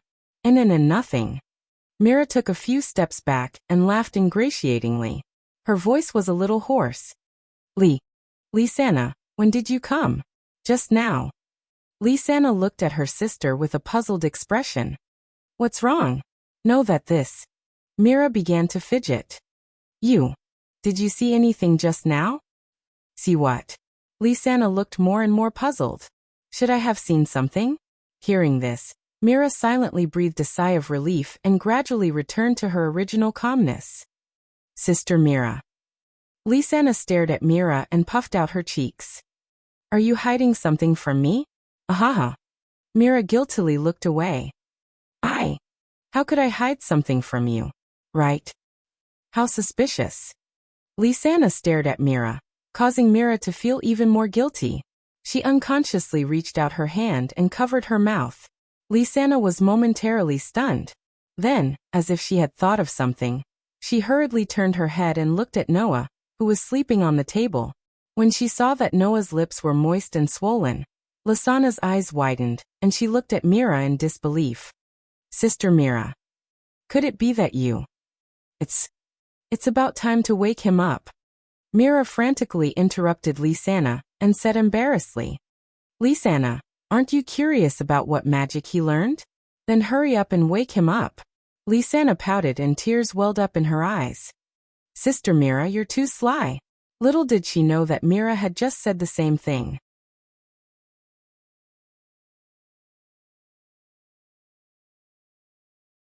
Chapter 45. An indescribable silence hung in the air of the huge library. Noah held a thick book in his hands, but his attention wasn't on it. Instead, he was looking forward, his eyes filled with subtle emotions. Across from Noah, Mira and Lisanna were sitting side by side, but they weren't as rowdy as they usually were. Upon closer inspection, one could see that their reactions were a little abnormal. First was Mira. Mira was no longer the violent girl she used to be. Not only did she look a little embarrassed, her cheeks were also flushed. While she was cute, this wasn't the Mira Noah knew. Lisanna was the complete opposite. While she was the youngest of them all, she was also the most mischievous and precocious. Today, however, she was acting like a child, sulking as if she was angry. This scene had been going on ever since Noah was woken up by the inexplicably angry Lisanna. Looking at the pair of adorable sisters who were abnormal from all aspects, Noah felt rather depressed. As a result, he couldn't concentrate on the book in his hand at all. Noah lifted his head from the book and looked at Lisanna. Lisanna snorted and turned her head away, still looking angry. Noah blinked and turned his gaze to Mira. Myra's shoulders shook in an extremely exaggerated manner, and her originally pink cheeks immediately turned red. She glared at Noah and called out in an extremely embarrassed manner, "What? Do you want to fight?" Noah was puzzled. It wasn't strange for Mira to look for a fight. What was strange was that when Mira said, "Do you want to fight?" in a domineering and vicious manner, what was up with her flushed cheeks and delicate version of "Do you want to fight?" Noah really didn't know what had happened between the two sisters, so he decided not to think about it and asked directly, "I say, are you guys hiding something from me?" Hearing this, the white-haired sisters reacted differently. Mira shuddered and turned her head away with a guilty conscience. Lisanna, on the other hand, seemed even angrier. She even shouted at Noah, "Brother Noah is a big idiot." The questions in Noah's heart almost broke through the sky. Could it be that this was the legendary young girl's heart that men couldn't understand? Then, if you have the time to chat, why don't you hurry up and find a spell that you like? Mira changed the topic uncomfortably. "Don't you want to learn magic?" "Of course I want to learn." Noah felt that he wouldn't be able to get any answers even if he continued to pursue the matter. He could only sigh as he adjusted the spellbook in his hand. "Aren't we looking for it?" Seeing that the topic was finally back on track, Lisanna also gradually returned to her usual self. She tilted her head and asked, "You've been looking for a whole night. Haven't you found a suitable one yet?" Basically, all the magic books in the guild's library are here. Noah patted the books that were piled up like a small hill on the table next to him, looking helpless. "But I've been looking for a whole night, and I still haven't found a suitable one." "Is it that difficult?" Mira muttered as she grabbed a book and flipped through it. "It's just choosing a spell, not choosing clothes. Can't you just pick the most powerful, and most useful spell? It's not that the more powerful the spell, the better it is. For example, your receive spell is considered extremely ordinary, while Naz's Dragon Slayer spell is a precious lost spell from ancient times. But aren't you still much stronger than Naz?" Noah used one hand to support his cheek as his tone became a little bored. "That's why I chose to choose slowly. Otherwise, I would have gone straight to Grandpa. He definitely knows a lot of precious, rare, and powerful spells." In fact, Noah had also thought of using the method of self-awakening to learn magic. After all, self-awakening magic might not necessarily be the most powerful, but it was the most suitable for the target of awakening magic, and the most suitable for the target of awakening magic. However, it wasn't that easy to do this. There was a most crucial problem, and that was, Noah didn't know how to awaken the magic hidden in his body. Everyone's way of awakening their own magic was different. Mira, for example, awakened her receive spell after coming into contact with a demon. Alusha also learned her magic through self-awakening. And Alusha's way of awakening her magic, according to Alusha herself, was to strengthen her heart in a moment of crisis, and thus awaken her outfit-changing magic. Noah didn't know how to awaken his own magic. 90% of the world's sorcerers chose to learn magic on their own for this reason, and Noah naturally wasn't surprised. Moreover, what if the most suitable magic for oneself was not suitable for battle after awakening? The method of awakening magic was unknown, and the type of magic was also unknown. This caused 99% of the world's sorcerers to learn magic by themselves. Noah had already delayed his awakening for 2 whole years because of the problem of magic. Now that he could finally learn magic, he didn't want to pin his hopes on an unknown self-awakening. Brother Noah, why don't you learn receive spell, like us? Lysana's eyes lit up as she suggested. This way, we can use the same magic. Hearing this, Noah looked at Mira, but inadvertently saw a trace of anticipation in her eyes, and he scratched his cheek. It's not that I haven't considered receive spell, but I'm not as special as Mira, who can accept the power of demons, so I've been thinking about it. Hearing Noah's words, Mira and Lysana opened their mouths at the same time, and just as they were about to say something, a loud sound interrupted them. Ding dong, ding dong, ding dong, ding dong. It was a sound as loud as the bells in the church. As if it was some kind of festival, the loud sound of a bell suddenly rang throughout the entire fairy's tale, and even the whole of Magnolia. The sound was so loud that almost everyone in Magnolia could hear it. Before Noah, Mira, and Lysana could do anything, a huge commotion reverberated from the fairy's tale guild outside the library. Kildas! It's Kildas! Kildas is back! At the same time, Noah, Mira, and Lysana heard an alarm ring in the sky above Magnolia. Magnolia has changed to Kildas mode. Residents, please proceed to the designated location as soon as possible. As soon as the alarm sounded, Noah, Mira, and Lysana felt the ground begin to shake. What's going on? Noah stood up and looked at the books on the shelves that were trembling. Mira hurriedly pulled Lysana behind her to protect her. Kildas! The guild was still in an uproar. Kildas? Mira and Lysana looked at each other in confusion. Who's Kildas? Noah frowned and walked towards the door without saying a word. Mira and Lysana hurriedly followed him out of the library. When Noah, Mira, and Lysana came out of the library and went to the bar on the first floor of the guild, they saw a scene like this. All the magic shooters in the guild fell silent as if the commotion just now was all fake. Their gazes converged in the direction of the main entrance. Meanwhile, at the entrance of the guild, a figure was slowly approaching.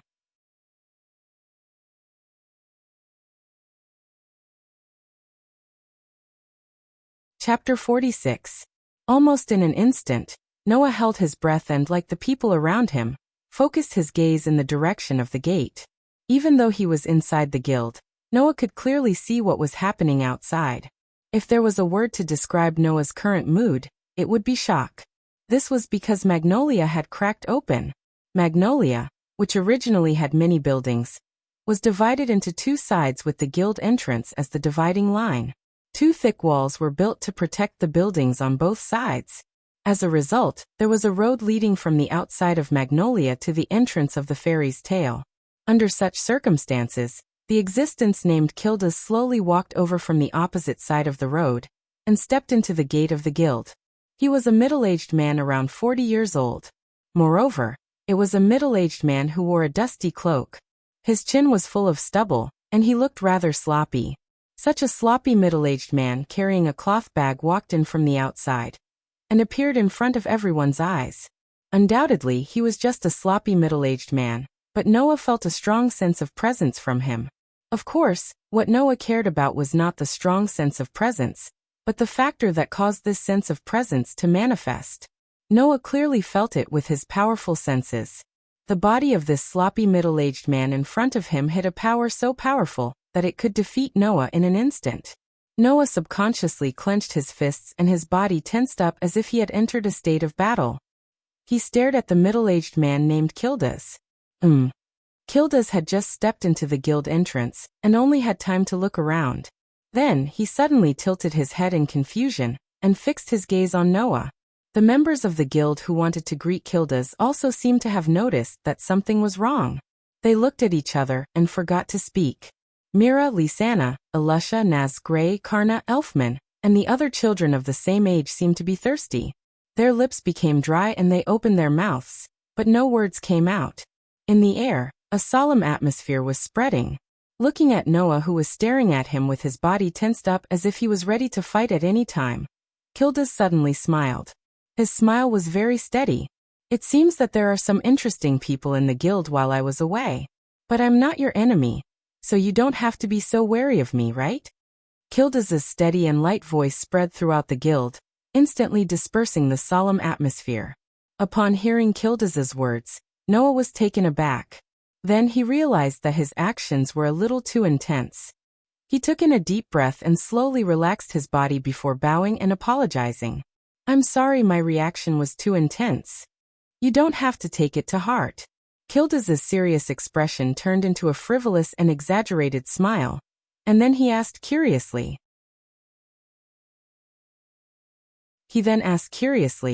Compared to that, I'm more curious about why you're suddenly wary of me. Because you're very strong, Noah replied without hiding anything. I can feel that you're very strong. If you were to attack me, I'm afraid that you could defeat or even kill me in an instant. Hearing Noah's words, Mira, Lisanna, and Alusha, who were of the same age as him, revealed astonished expressions.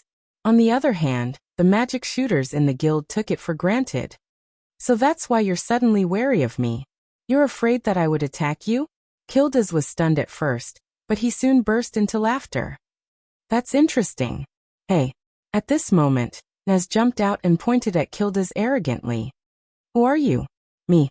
Kildas pointed at himself and grinned. My name is Kildas, and I'm also a sorcerer from Fairy's Tale. Fairy Tale's sorcerer? Mira, Lisanna, Elusa, Elfman, and the others all looked at each other in bewilderment. Kana. Noah, on the other hand, cast his gaze to Kana, who was standing at the side, and asked this senior, who was the first to join Fairy Tale among the children of the same age. Do you know him? However, Noah did not get a response. Because Kana was staring blankly at Kildas, who was standing at the door. She did not say a single word and looked absent-minded. Seeing this, Noah pushed Kana's shoulder in a daze. Kana? Ah! Kana exclaimed softly. When she came back to her senses, she forced a smile on her face. What's wrong? Didn't you hear what I said? Noah was puzzled. Are you not feeling well? No. I'm fine. Kana quickly brushed it off. What did you just say? I want to ask you, who is this person? Noah could only suppress his doubts and ask again. Why did Magnolia suddenly have such a change?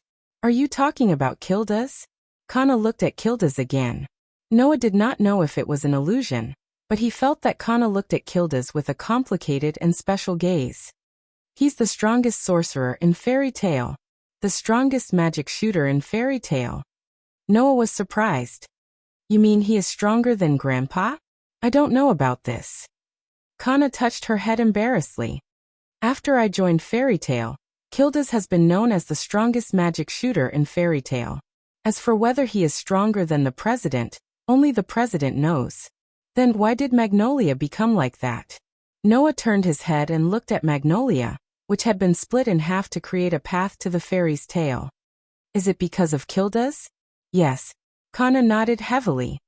Because the magic that Kildas used was the superior grade destruction magic crush. Noah's eyes suddenly became cold. There were thousands of magic spells in the magic world.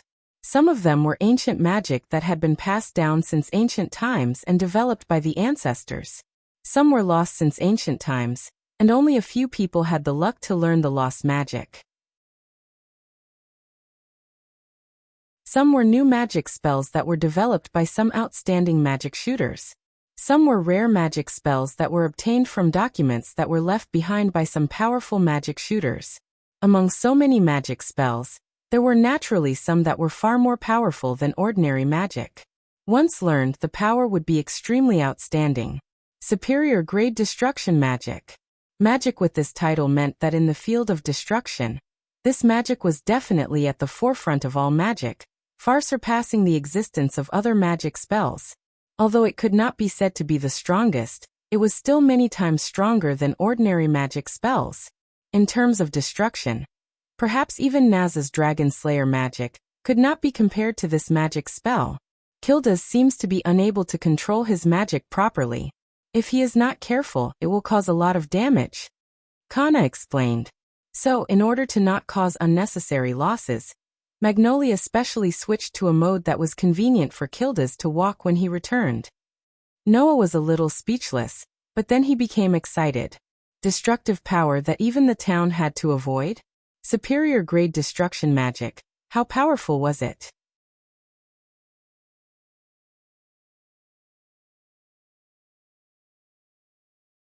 Chapter 47. With the return of Kildas, the magic shooters of Fairy Tale were in an extremely excited state for the whole day. It was not only because Kildas was the strongest magic shooter in Fairy Tale, but also because Kildas was usually wandering outside and rarely returned to the guild. Sometimes, Kildas would spend a lot of time on extremely difficult missions. Sometimes, Kildas just wanted to travel outside and train himself while living the life of a wandering hero, so he spent a lot of time in other places. Everyone knew that the strongest magic shooter in Fairy Tale was a person called Kildas, but Kildas rarely appeared in the guild. Naturally, when he returned, everyone became excited. Not to mention, the magic that Kildas used was the superior destruction magic, Crush. Therefore, even if he was just passing by Magnolia, it would still cause a big commotion. Fortunately, Kildas did not stay in the guild for too long today. After seeing that Makarov was not in the guild, he left a sentence, "I'll come back tomorrow," and left directly. Following Kildas's departure, the guild gradually returned to its original state. However, the guild was still in an excited state, which made the children of Noah's generation who were not familiar with Kildas very curious. That guy is the most powerful sorcerer in Fairy Tale? If I beat him, I'll be the strongest, right? The hot-blooded Nez spat out flames and rushed out of the guild after saying this. Idiot! Gray, who joined Fairy Tale only a few years later than Katrina, was also not familiar with Kildas, but he had more or less heard of Kildas's rumors. He sneered at Naz and sat on the side, chatting with others. He even took off his clothes. Kildas. Alusha pondered for a while, and then walked out of the guild with a determined expression. She must have been stimulated by Kildas and decided to use him as a target to strengthen her training. A man among men. Elfman mumbled. Elfman muttered these words with a longing look in his eyes. It seemed that he had taken Kildas as his idol.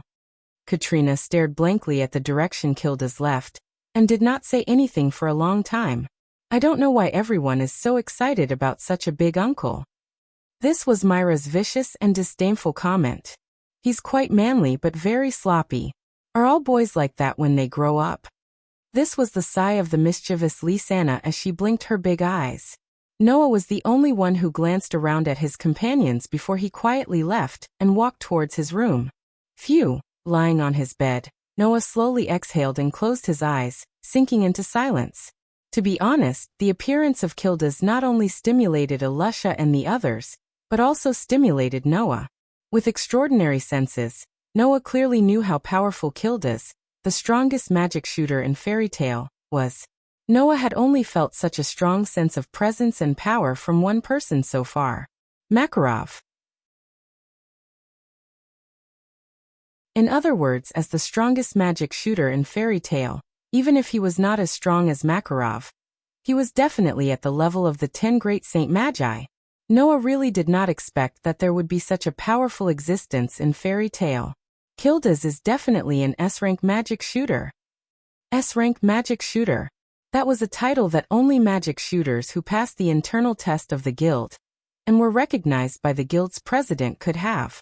In the Fiori Kingdom, as long as it was one of the top guilds, there would be at least 1 or 2 S-rank magic shooters.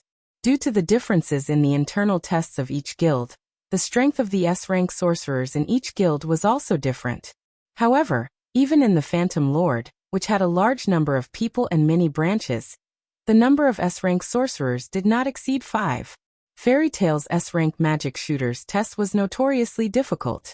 Until now, Noah had only heard of S-rank magic shooters in the guild, but had never seen one. Today, Kilda's appearance made Noah certain that he was definitely an S-rank magic shooter in Fairy Tale. Grandpa always forbade me from going to the second floor, saying that there were extremely difficult missions that only magic shooters who were recognized by him could take on. In the past, I did not know what level I had to be considered as being recognized by Grandpa. Could it be that I have to be at Kilda's level? Noah sighed. Looks like I'm still far from it. Noah did not know that his thoughts were preconceived. The second floor of the fairy's tale was only accessible to S-rank magic shooters in the guild, and only S-rank magic shooters could accept quests from inside the fairy's tale. The S-rank magic shooters in Fairy Tale were very high, but how could it be so high that only people who had reached the level of the 10 Great Saints could become one? Kilda's had undoubtedly reached the level of the 10 Great Saints, so it was natural for him to become an S-rank magic shooter. Noah equating Kilda's, a 10 Great Saints, with an S-rank magic shooter was somewhat wrong. However, this did not hinder Noah's next decision. Reaching out, Noah looked at his palm that was facing the ceiling and clenched it tightly. The problem of magic has to be solved as soon as possible. With that said, Noah couldn't help but have an idea in his mind, and it got out of hand. At this moment, there was a light knock on the door, and Lysana's little head poked in. Seeing Noah lying on the bed and staring blankly at the ceiling, she faintly sighed. Big brother Noah, why did you suddenly leave? You made me look for you for so long. What's wrong? Are you hungry? Noah did not even turn his head as he casually replied. Sorry Lysana, I can't eat with you today. I'm thinking about some things you can eat with Mira and the others. It's morning now, and I've already eaten breakfast. I won't be hungry so soon. Lysana walked over angrily and slapped away Noah's clenched fist that was facing the ceiling. She then put her hands on her waist. Big brother Noah, I find that you're getting more and more annoying. Huh? Noah looked at her with a puzzled expression. I don't think I've done anything to annoy you, right? You have. You have. Lysana's eyes were starting to moisten. Big brother Noah, do you not like me anymore? Where did this come from? Noah hurriedly got up and looked at Lysana, who was about to cry at any time. He felt a headache coming on. Lysana, don't cry. As long as you don't cry, I'll do anything. Really? Lysana secretly glanced at Noah with teary eyes, her eyeballs rolling. Then close your eyes. Noah immediately closed his eyes. The next moment, an extremely soft touch covered Noah's lips, causing him to frown slightly. However, he did not suspect anything and continued to close his eyes. Hee. After a while, the soft touch disappeared and Noah heard Lysana's laughter. When he opened his eyes, he saw her blushing face, but she looked extremely happy. I'm even with big sister Mira. After saying that, Lysana skipped out of Noah's room. Noah scratched his face. What's going on?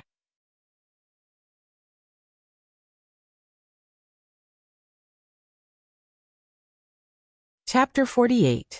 The next day, it was the second day after Kilda's return to Fairy's Tale. Noah got out of bed, put on the clothes that Lysana had chosen, and went to the bar on the first floor of the guild with Lysana.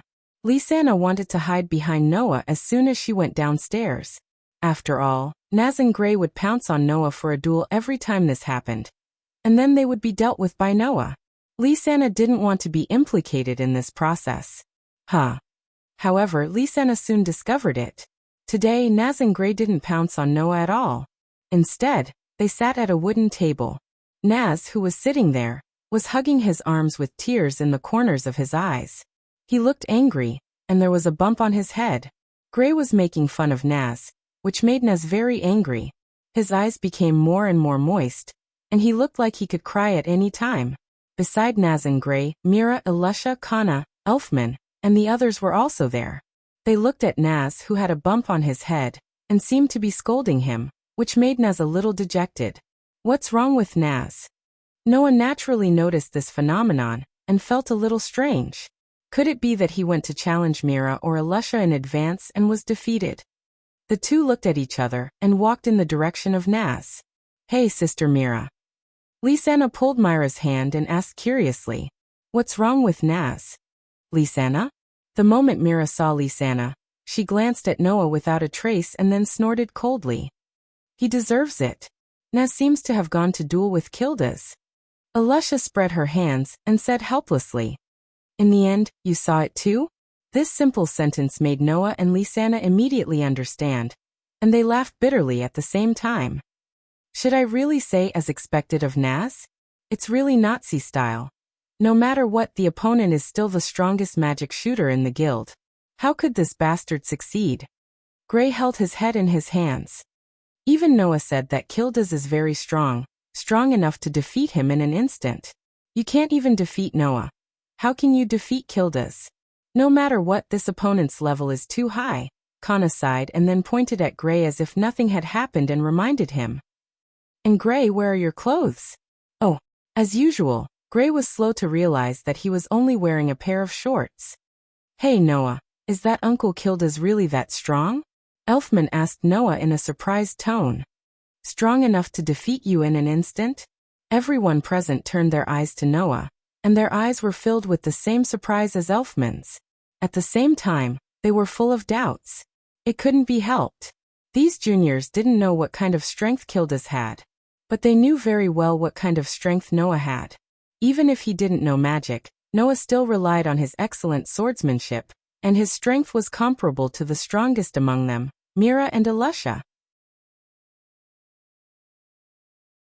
Even if Naz and Gray joined forces to sneak attack Noah, Noah could still defeat Naz and Gray in an instant. They believed that even if Noah was compared to the magic shooters in the guild with real strength, he would definitely not lose out to them. Therefore, even Naz, who had been defeated by Kildas, and Kana, who seemed to have a strange attitude towards Kildas, doubted that Noah would be defeated in an instant.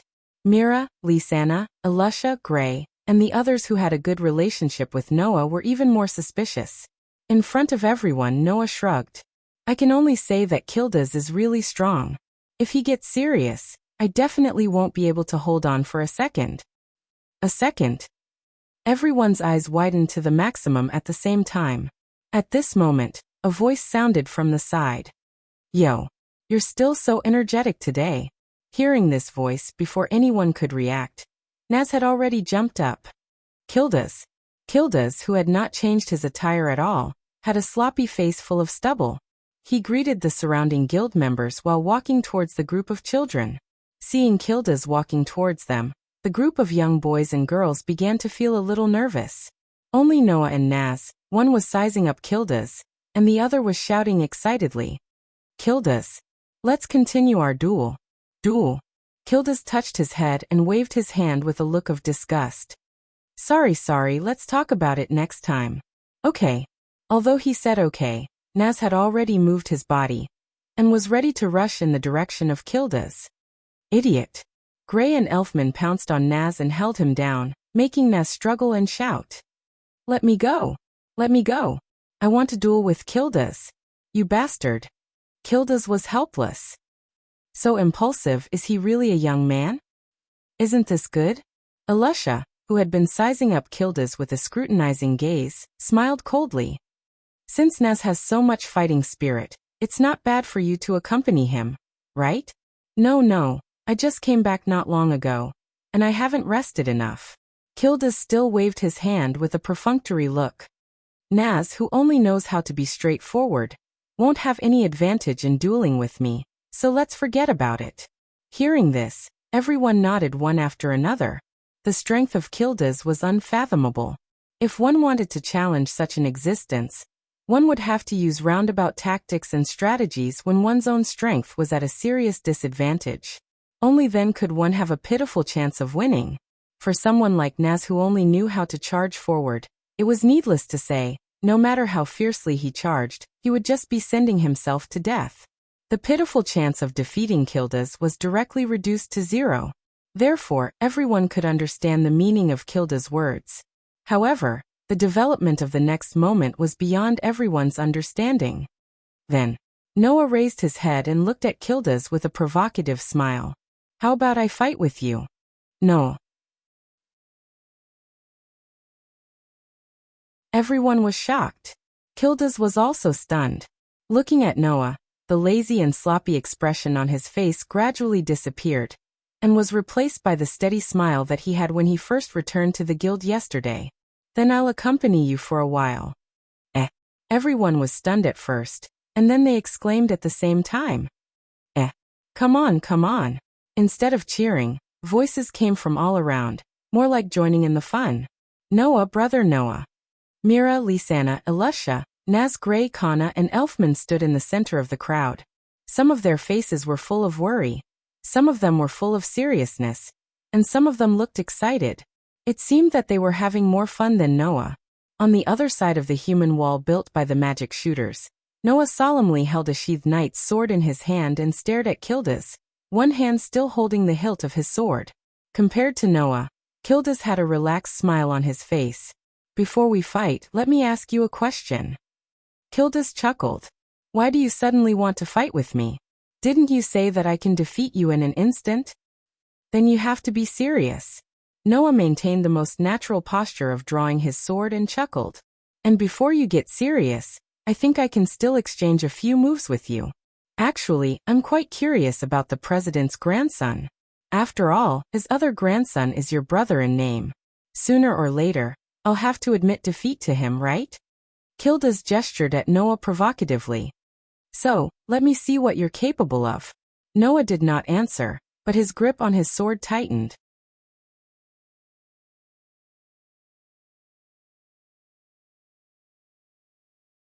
Chapter 49. Big Brother Noah. Seeing that the battle was about to begin, Lisanna, who was most worried about Noah, could not help but shout, "Be careful." Noah nodded slightly and turned to look at the relaxed Kildas. He slowly lifted his foot and stomped it down. Bang! A loud stomping sound came from under Noah's foot. Noah's body turned into a black shadow and rushed towards Kildas. Good speed, Kildas praised. He clenched his fist and directly raised it in front of himself. A layer of dim light was faintly shining on his arm. Clang! The black shadow suddenly stopped in front of Kildas and swung his knight's sword mercilessly towards Kildas's hand. The result was the sound of metal clashing. You're quite strong too. After blocking Noah's attack with his bare hand, Kildas's body trembled slightly.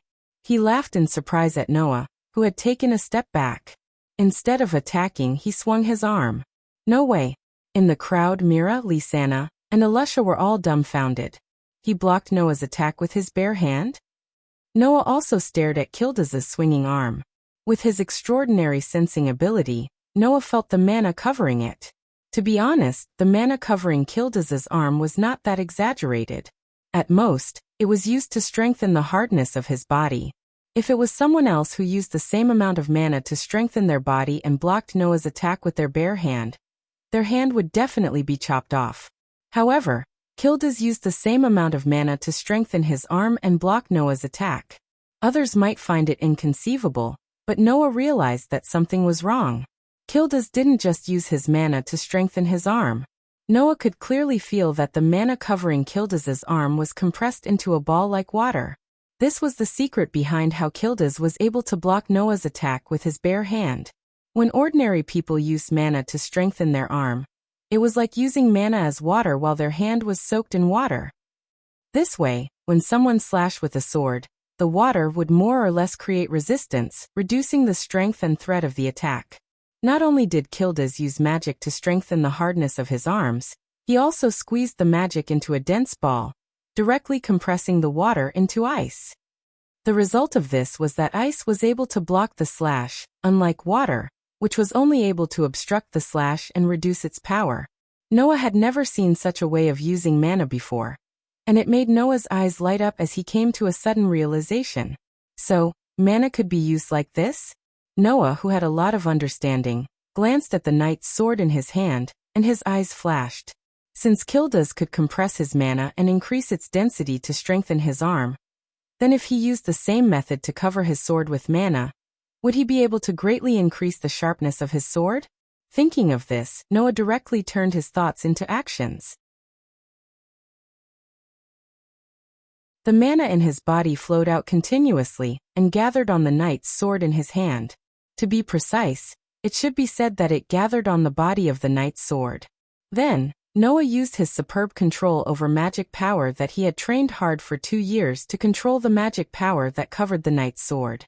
He compressed the magic power that flowed like water on the sword into a thin layer that was even thinner than the sword itself. Kildas, who noticed this, was really surprised this time. But before Kildas could say anything, Noah once again rushed out. His body shot out like a bullet from a gun, and the knight's sword in his hand rubbed against the air. In the sharp sound of the air breaking, he slashed towards Kildas. Kildas's gaze turned cold. He hurriedly raised his hand that was compressed with mana and blocked in front of himself. Clang! A loud sound, like the ringing of a bell, reverberated in the air. Kildas, who was at ease just now, actually took a step back in the sound of the bell. His eyes were full of shock as he looked at Noah. Kildas retreated. The magic shooters of fairy tale suddenly burst into an uproar. A 13-year-old child had forced the strongest S-rank magic shooters of fairy tale to retreat? Although Kildas was careless and didn't expect Noah to suddenly use mana in such a way, it was natural for outsiders to be surprised. As for Mira, Lisanna, and the others, their faces were full of joy. On the other hand, Noah, who had caused this scene, seemed to be immersed in it. His pupils gradually constricted. It can be even thinner and sharper. Muttering this sentence, the mana covering the knight's sword in Noah's hand surged and became even thinner and sharper. In fact, Noah even made the magic vibrate and rub against each other like a chainsaw. With a cold shout, the knight's sword in Noah's hand turned into a blur and swung forward like a storm, leaving behind streaks of dazzling sword light. His vision was filled with streaks of sword light in an instant, which made Kildas tremble. He quickly raised his other hand and used both hands to block in front of his body. Clang, clang, clang, clang. In the center of the field, streaks of sword light fell on the pair of muscular arms. It was as if they were chopping on some kind of steel, and the sound of bells rang out continuously. It can be even thinner and sharper. Noah's gaze became sharper and sharper, and the knight's sword in his hand swung even more violently. The mana covering the sword was becoming thinner and thinner, and the friction was getting faster and faster, making the sword sharper and sharper. Perhaps, under such circumstances, Noah already had the ability to slash a house in half with a single slash. However, such powerful slashes only left white marks on Kildas's arm that was blocking in front of him. They couldn't even scratch the skin on Kildas's hand.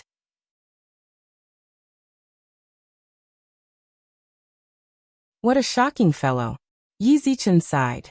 Hiding behind his crossed arms, Kildas raised his head and looked through the streaks of sword light that formed a net, and fixed his gaze on Noah's face. Then he slowly raised the corner of his mouth. But this is not enough. After saying that, Kildas abruptly opened his arms. Bang! The streaks of sword light that were slashing towards Kildas's arms were like a spider web, and were easily blown up by Kildas. However, Noah was not surprised when he saw Kildas's exposed chest. Instead, he was delighted. Now's the time. Wave-like magic power surged out of Noah's body and gushed into the knight's sword in his hand, pouring into the blade of the knight's sword. The knight's sword in Noah's hand emitted a strong light. Clang! Along with the sound of the sword, a comet-like sword light burst out from the space with a sharp sonic boom. It was like a meteor flashing by, and almost instantly arrived in front of Kildas. Kildas's expression changed, and then froze. For the first time since the beginning of the match, he had a serious expression on his face. "You're too naive." Lowering his body slightly, Kildas abruptly stretched out one of his hands and directly clenched it. A monstrous amount of mana surged out from his hand. Bang! Under the gazes of the crowd, the dazzling sword light turned into powder like a piece of dough when Kildas clenched his fist. Then Kildas threw a punch at Noah's face, whose pupils had shrunk.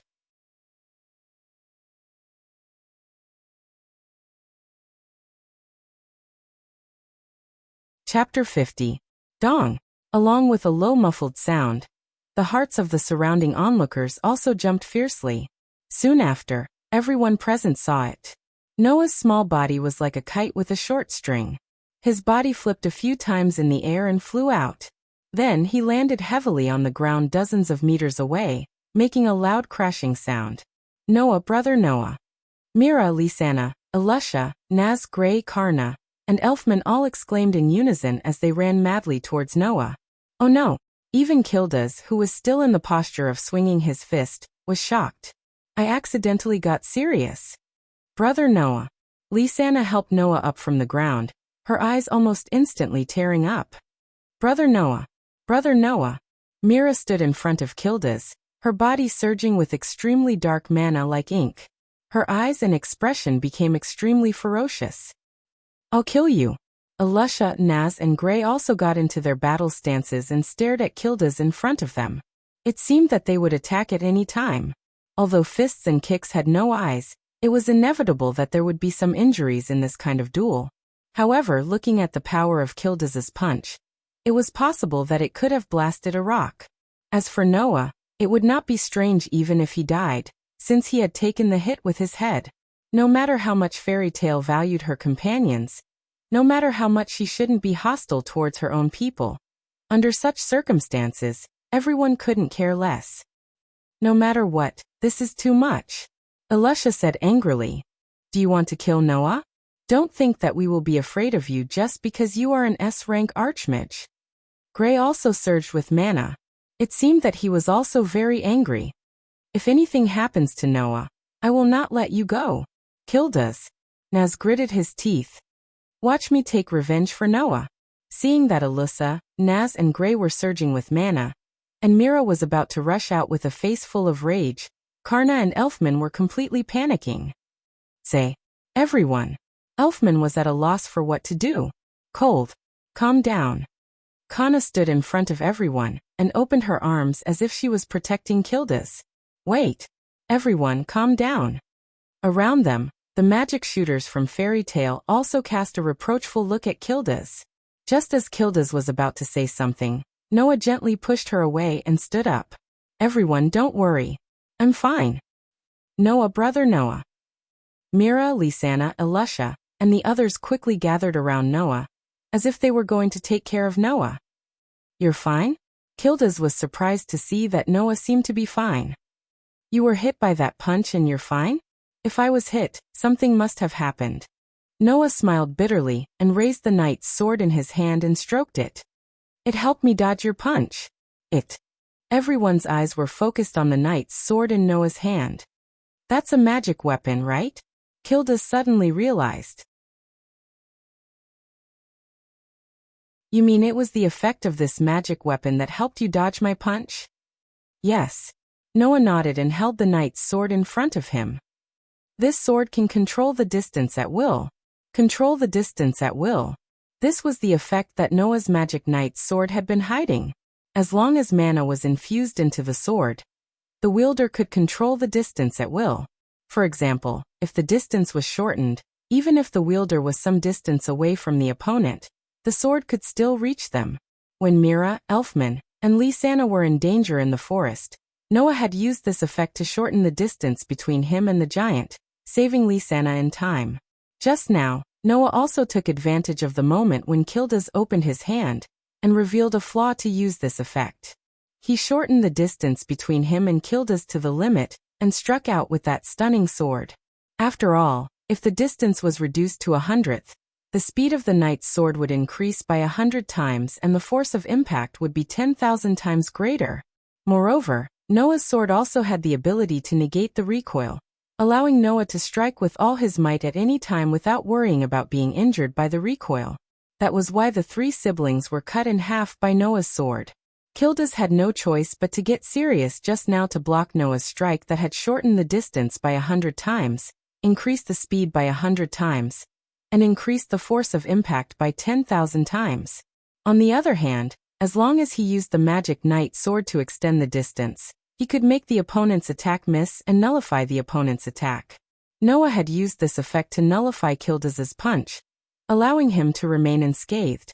Of course, Noah's magic knight sword had its limits. The greater the distance that had to be shortened or extended, the more mana the wielder had to expend. Noah had magic that no one else could match, so this limitation was not a big deal. However, the magic knight's sword had another limitation. The distance it could control was 100 meters. Regardless of whether the distance was shortened or extended, it could only be 100 meters. In other words, if Kilda's attack could reach 100 meters away, Noah would not be able to nullify it. Luckily, Kildas only threw a heavy punch, which could only reach a distance of 2 to 3 meters. Noah was able to use the magic knight's sword to extend the distance and dodge the attack. This sword's magic effect is really rare. Kildas exclaimed and smiled at Noah. Well, it's good that you're fine. Oh right, do you still want to continue? No need. Noah shook his head and looked at Kildas. I only wanted to fight you because I wanted to see your magic. Magic? Everyone, including Kildas, was stunned. Superior grade destruction spell shatter. Noah looked straight into Kildas's eyes. Just now you used this magic to shatter my slash, didn't you? So you challenged me because you were curious about my magic? Kildas didn't know whether to laugh or cry at first, but then he laughed openly. That's right. My shatter can shatter the atomic bonds of anything it comes in contact with. It can directly break the atomic bonds from the inside. Thus, as long as it's a tangible object, even if it's a mountain or magic, I can shatter it in an instant. Shatter a mountain. Nazgray and Elfman were shocked. It can even shatter magic? Mira, Lisanna, Alusha, and Kana were shocked. As expected of a super advanced destructive spell. Noah was more or less astonished, but he was even more certain of his decision. Kildas. Noah's expression became serious as he looked straight at Kildas. Can I learn magic from you? Learn this superior grade destruction spell shatter. Suddenly, all the sounds in the surroundings disappeared in an instant. Mila, Lisanna, Elusa, and the others finally understood why Noah had challenged Kildas to a duel just to see Kildas's magic. Noah wanted to learn Kildas' magic. In the domain of destruction, there was almost no other magic that could be compared to this super high-level destruction magic. Learn magic from me? Kildas took in Noah's serious and solemn expression, and a meaningful look appeared in his eyes. President, did he agree? Noah was silent.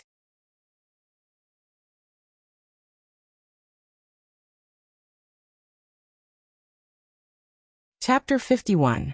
In fact, from the beginning, Noah was very hesitant about whether he should learn magic from Kildas. Noah was not very clear about the power of the superior level destruction spell Crush. However, from the fact that Kildas, who was definitely a 10 saint, was unable to fully control Crush, and repeatedly broke things, causing Magnolia to have to modify because of it, one could roughly see the power of Crush. As for Noah, he was born with a powerful magic that others could not match. Once he learned magic, his strength would increase by leaps and bounds. With such a foundation and learning a superior level destruction spell like Crush, it was easy to imagine how strong Noah's final strength would be. However, this was where the problem lay. Even Kildas was unable to properly control Crush. Once Noah learned Crush, what kind of consequences would it cause? Originally, Noah's magic was abnormally powerful. Even in the past, due to his magic going berserk, it would cause no small amount of disasters. Now if this magic was used to use the superior level destruction spell Crush, if he was not careful and was unable to control it like Kildas, then the disaster it would cause would definitely not be comparable to Kildas' level of disaster. Noah was finally able to completely control his magic with great difficulty. However, after learning magic, there was still the possibility of it causing a disaster. How could Noah not hesitate? After all, Noah originally worked hard to train his magic control, so that he would not cause trouble for the people around him after learning magic. If learning Crush would still cause the same consequences, then it would be putting the cart before the horse. Not to mention, after a sorcerer learned magic, their magic power would also increase as they became more familiar with the magic. If Noah really did not want to cause trouble for the people around him, then he would still have to work hard in the future. This was a long way to go. Thus, when he decided to learn Crush from Kildas, Noah also took a long time to make up his mind. Thinking of this, Noah took a deep breath and nodded heavily. Although I have not told Grandfather, I think Grandfather should not oppose me. Oh, Kildas asked with great interest. Why? Because I've already made up my mind. Noah raised his head and said, once I start learning Crush, I won't return to Fairy Tale, as long as I don't control it well. Wah. The surrounding people were all shocked. Noah, big brother Noah. Mira, Lisanna, Alusha, and the others immediately panicked. However, Noah was still staring at Kildas.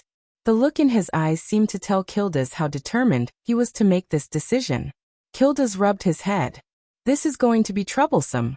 When Kildas looked very distressed, an aged voice drifted into their ears from outside the crowd. Kildas. The crowd gradually opened up a path, and Makarov walked in from the outside, appearing in the eyes of everyone present. President. The surrounding people immediately called out. Grandpa. Naz and Gray hurriedly said to Makarov. You came at the right time. Quickly persuade Noah. Grandpa. Noah looked at Makarov, who was slowly walking towards him, and remained silent. President. Kildas glanced at Makarov and shrugged his shoulders. You came at the right time. I don't know what to do. Kildas. Makarov grinned. Just agree to Noah's request. President. Mira, Lisanna, and the others all called out. Makarov immediately raised his hand and suppressed the voices of the surrounding people. He walked in front of Noah and fixed his eyes on him as he said, Have you really made up your mind? Yes. Noah, who had hesitated for an entire day before making up his mind, nodded without hesitation. I've already made up my mind. Then it's fine. Makarov did not hesitate and turned his gaze to Kildas. Kildas, is there anything that's inconvenient for you? I don't mind. Kildas spread his hands like a hoodlum. Although the crush spell is very precious because it is a super high-level destruction spell, it is also very difficult to learn and control.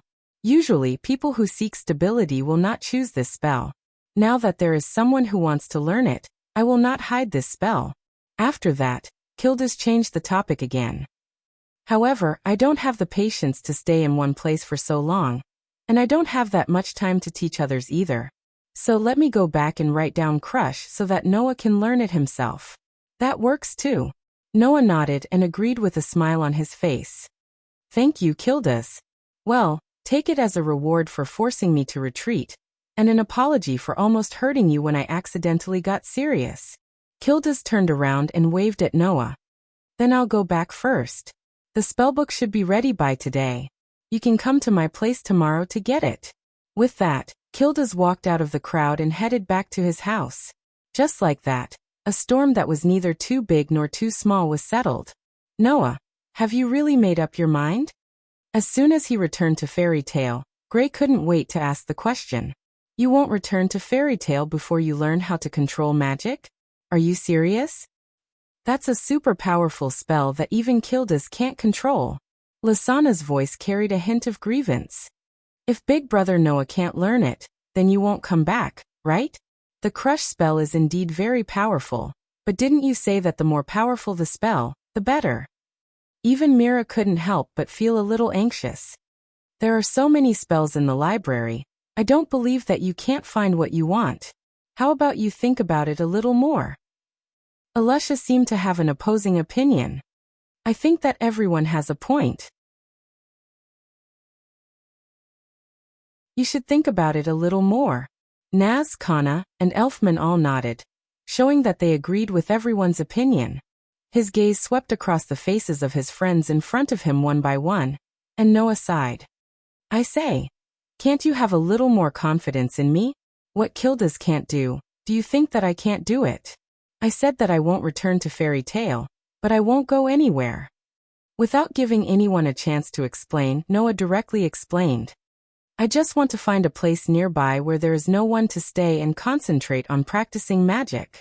Even if I don't return to the guild, I won't go anywhere. Nearby? Lisanna quickly asked. Is it the river bank?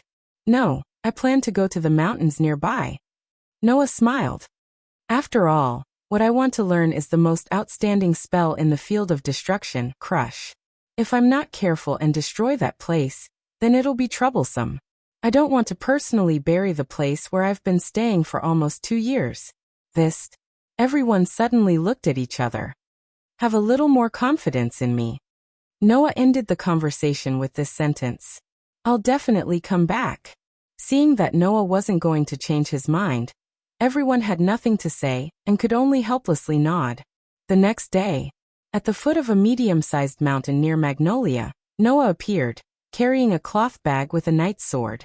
Looking up, Noah looked at the medium-sized mountain in front of him and raised his hand. Looking closely in Noah's hand, there was a pile of paper full of words lying on top of it. Noah slightly raised the corner of his mouth and walked towards the mountain in front of him.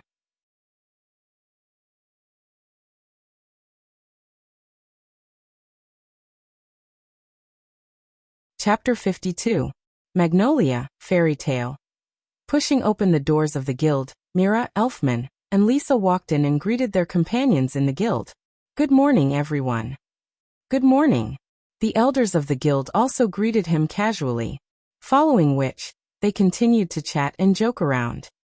"It's a little late today," Elissa, who was sitting at a wooden table and eating a strawberry cake, said in boredom.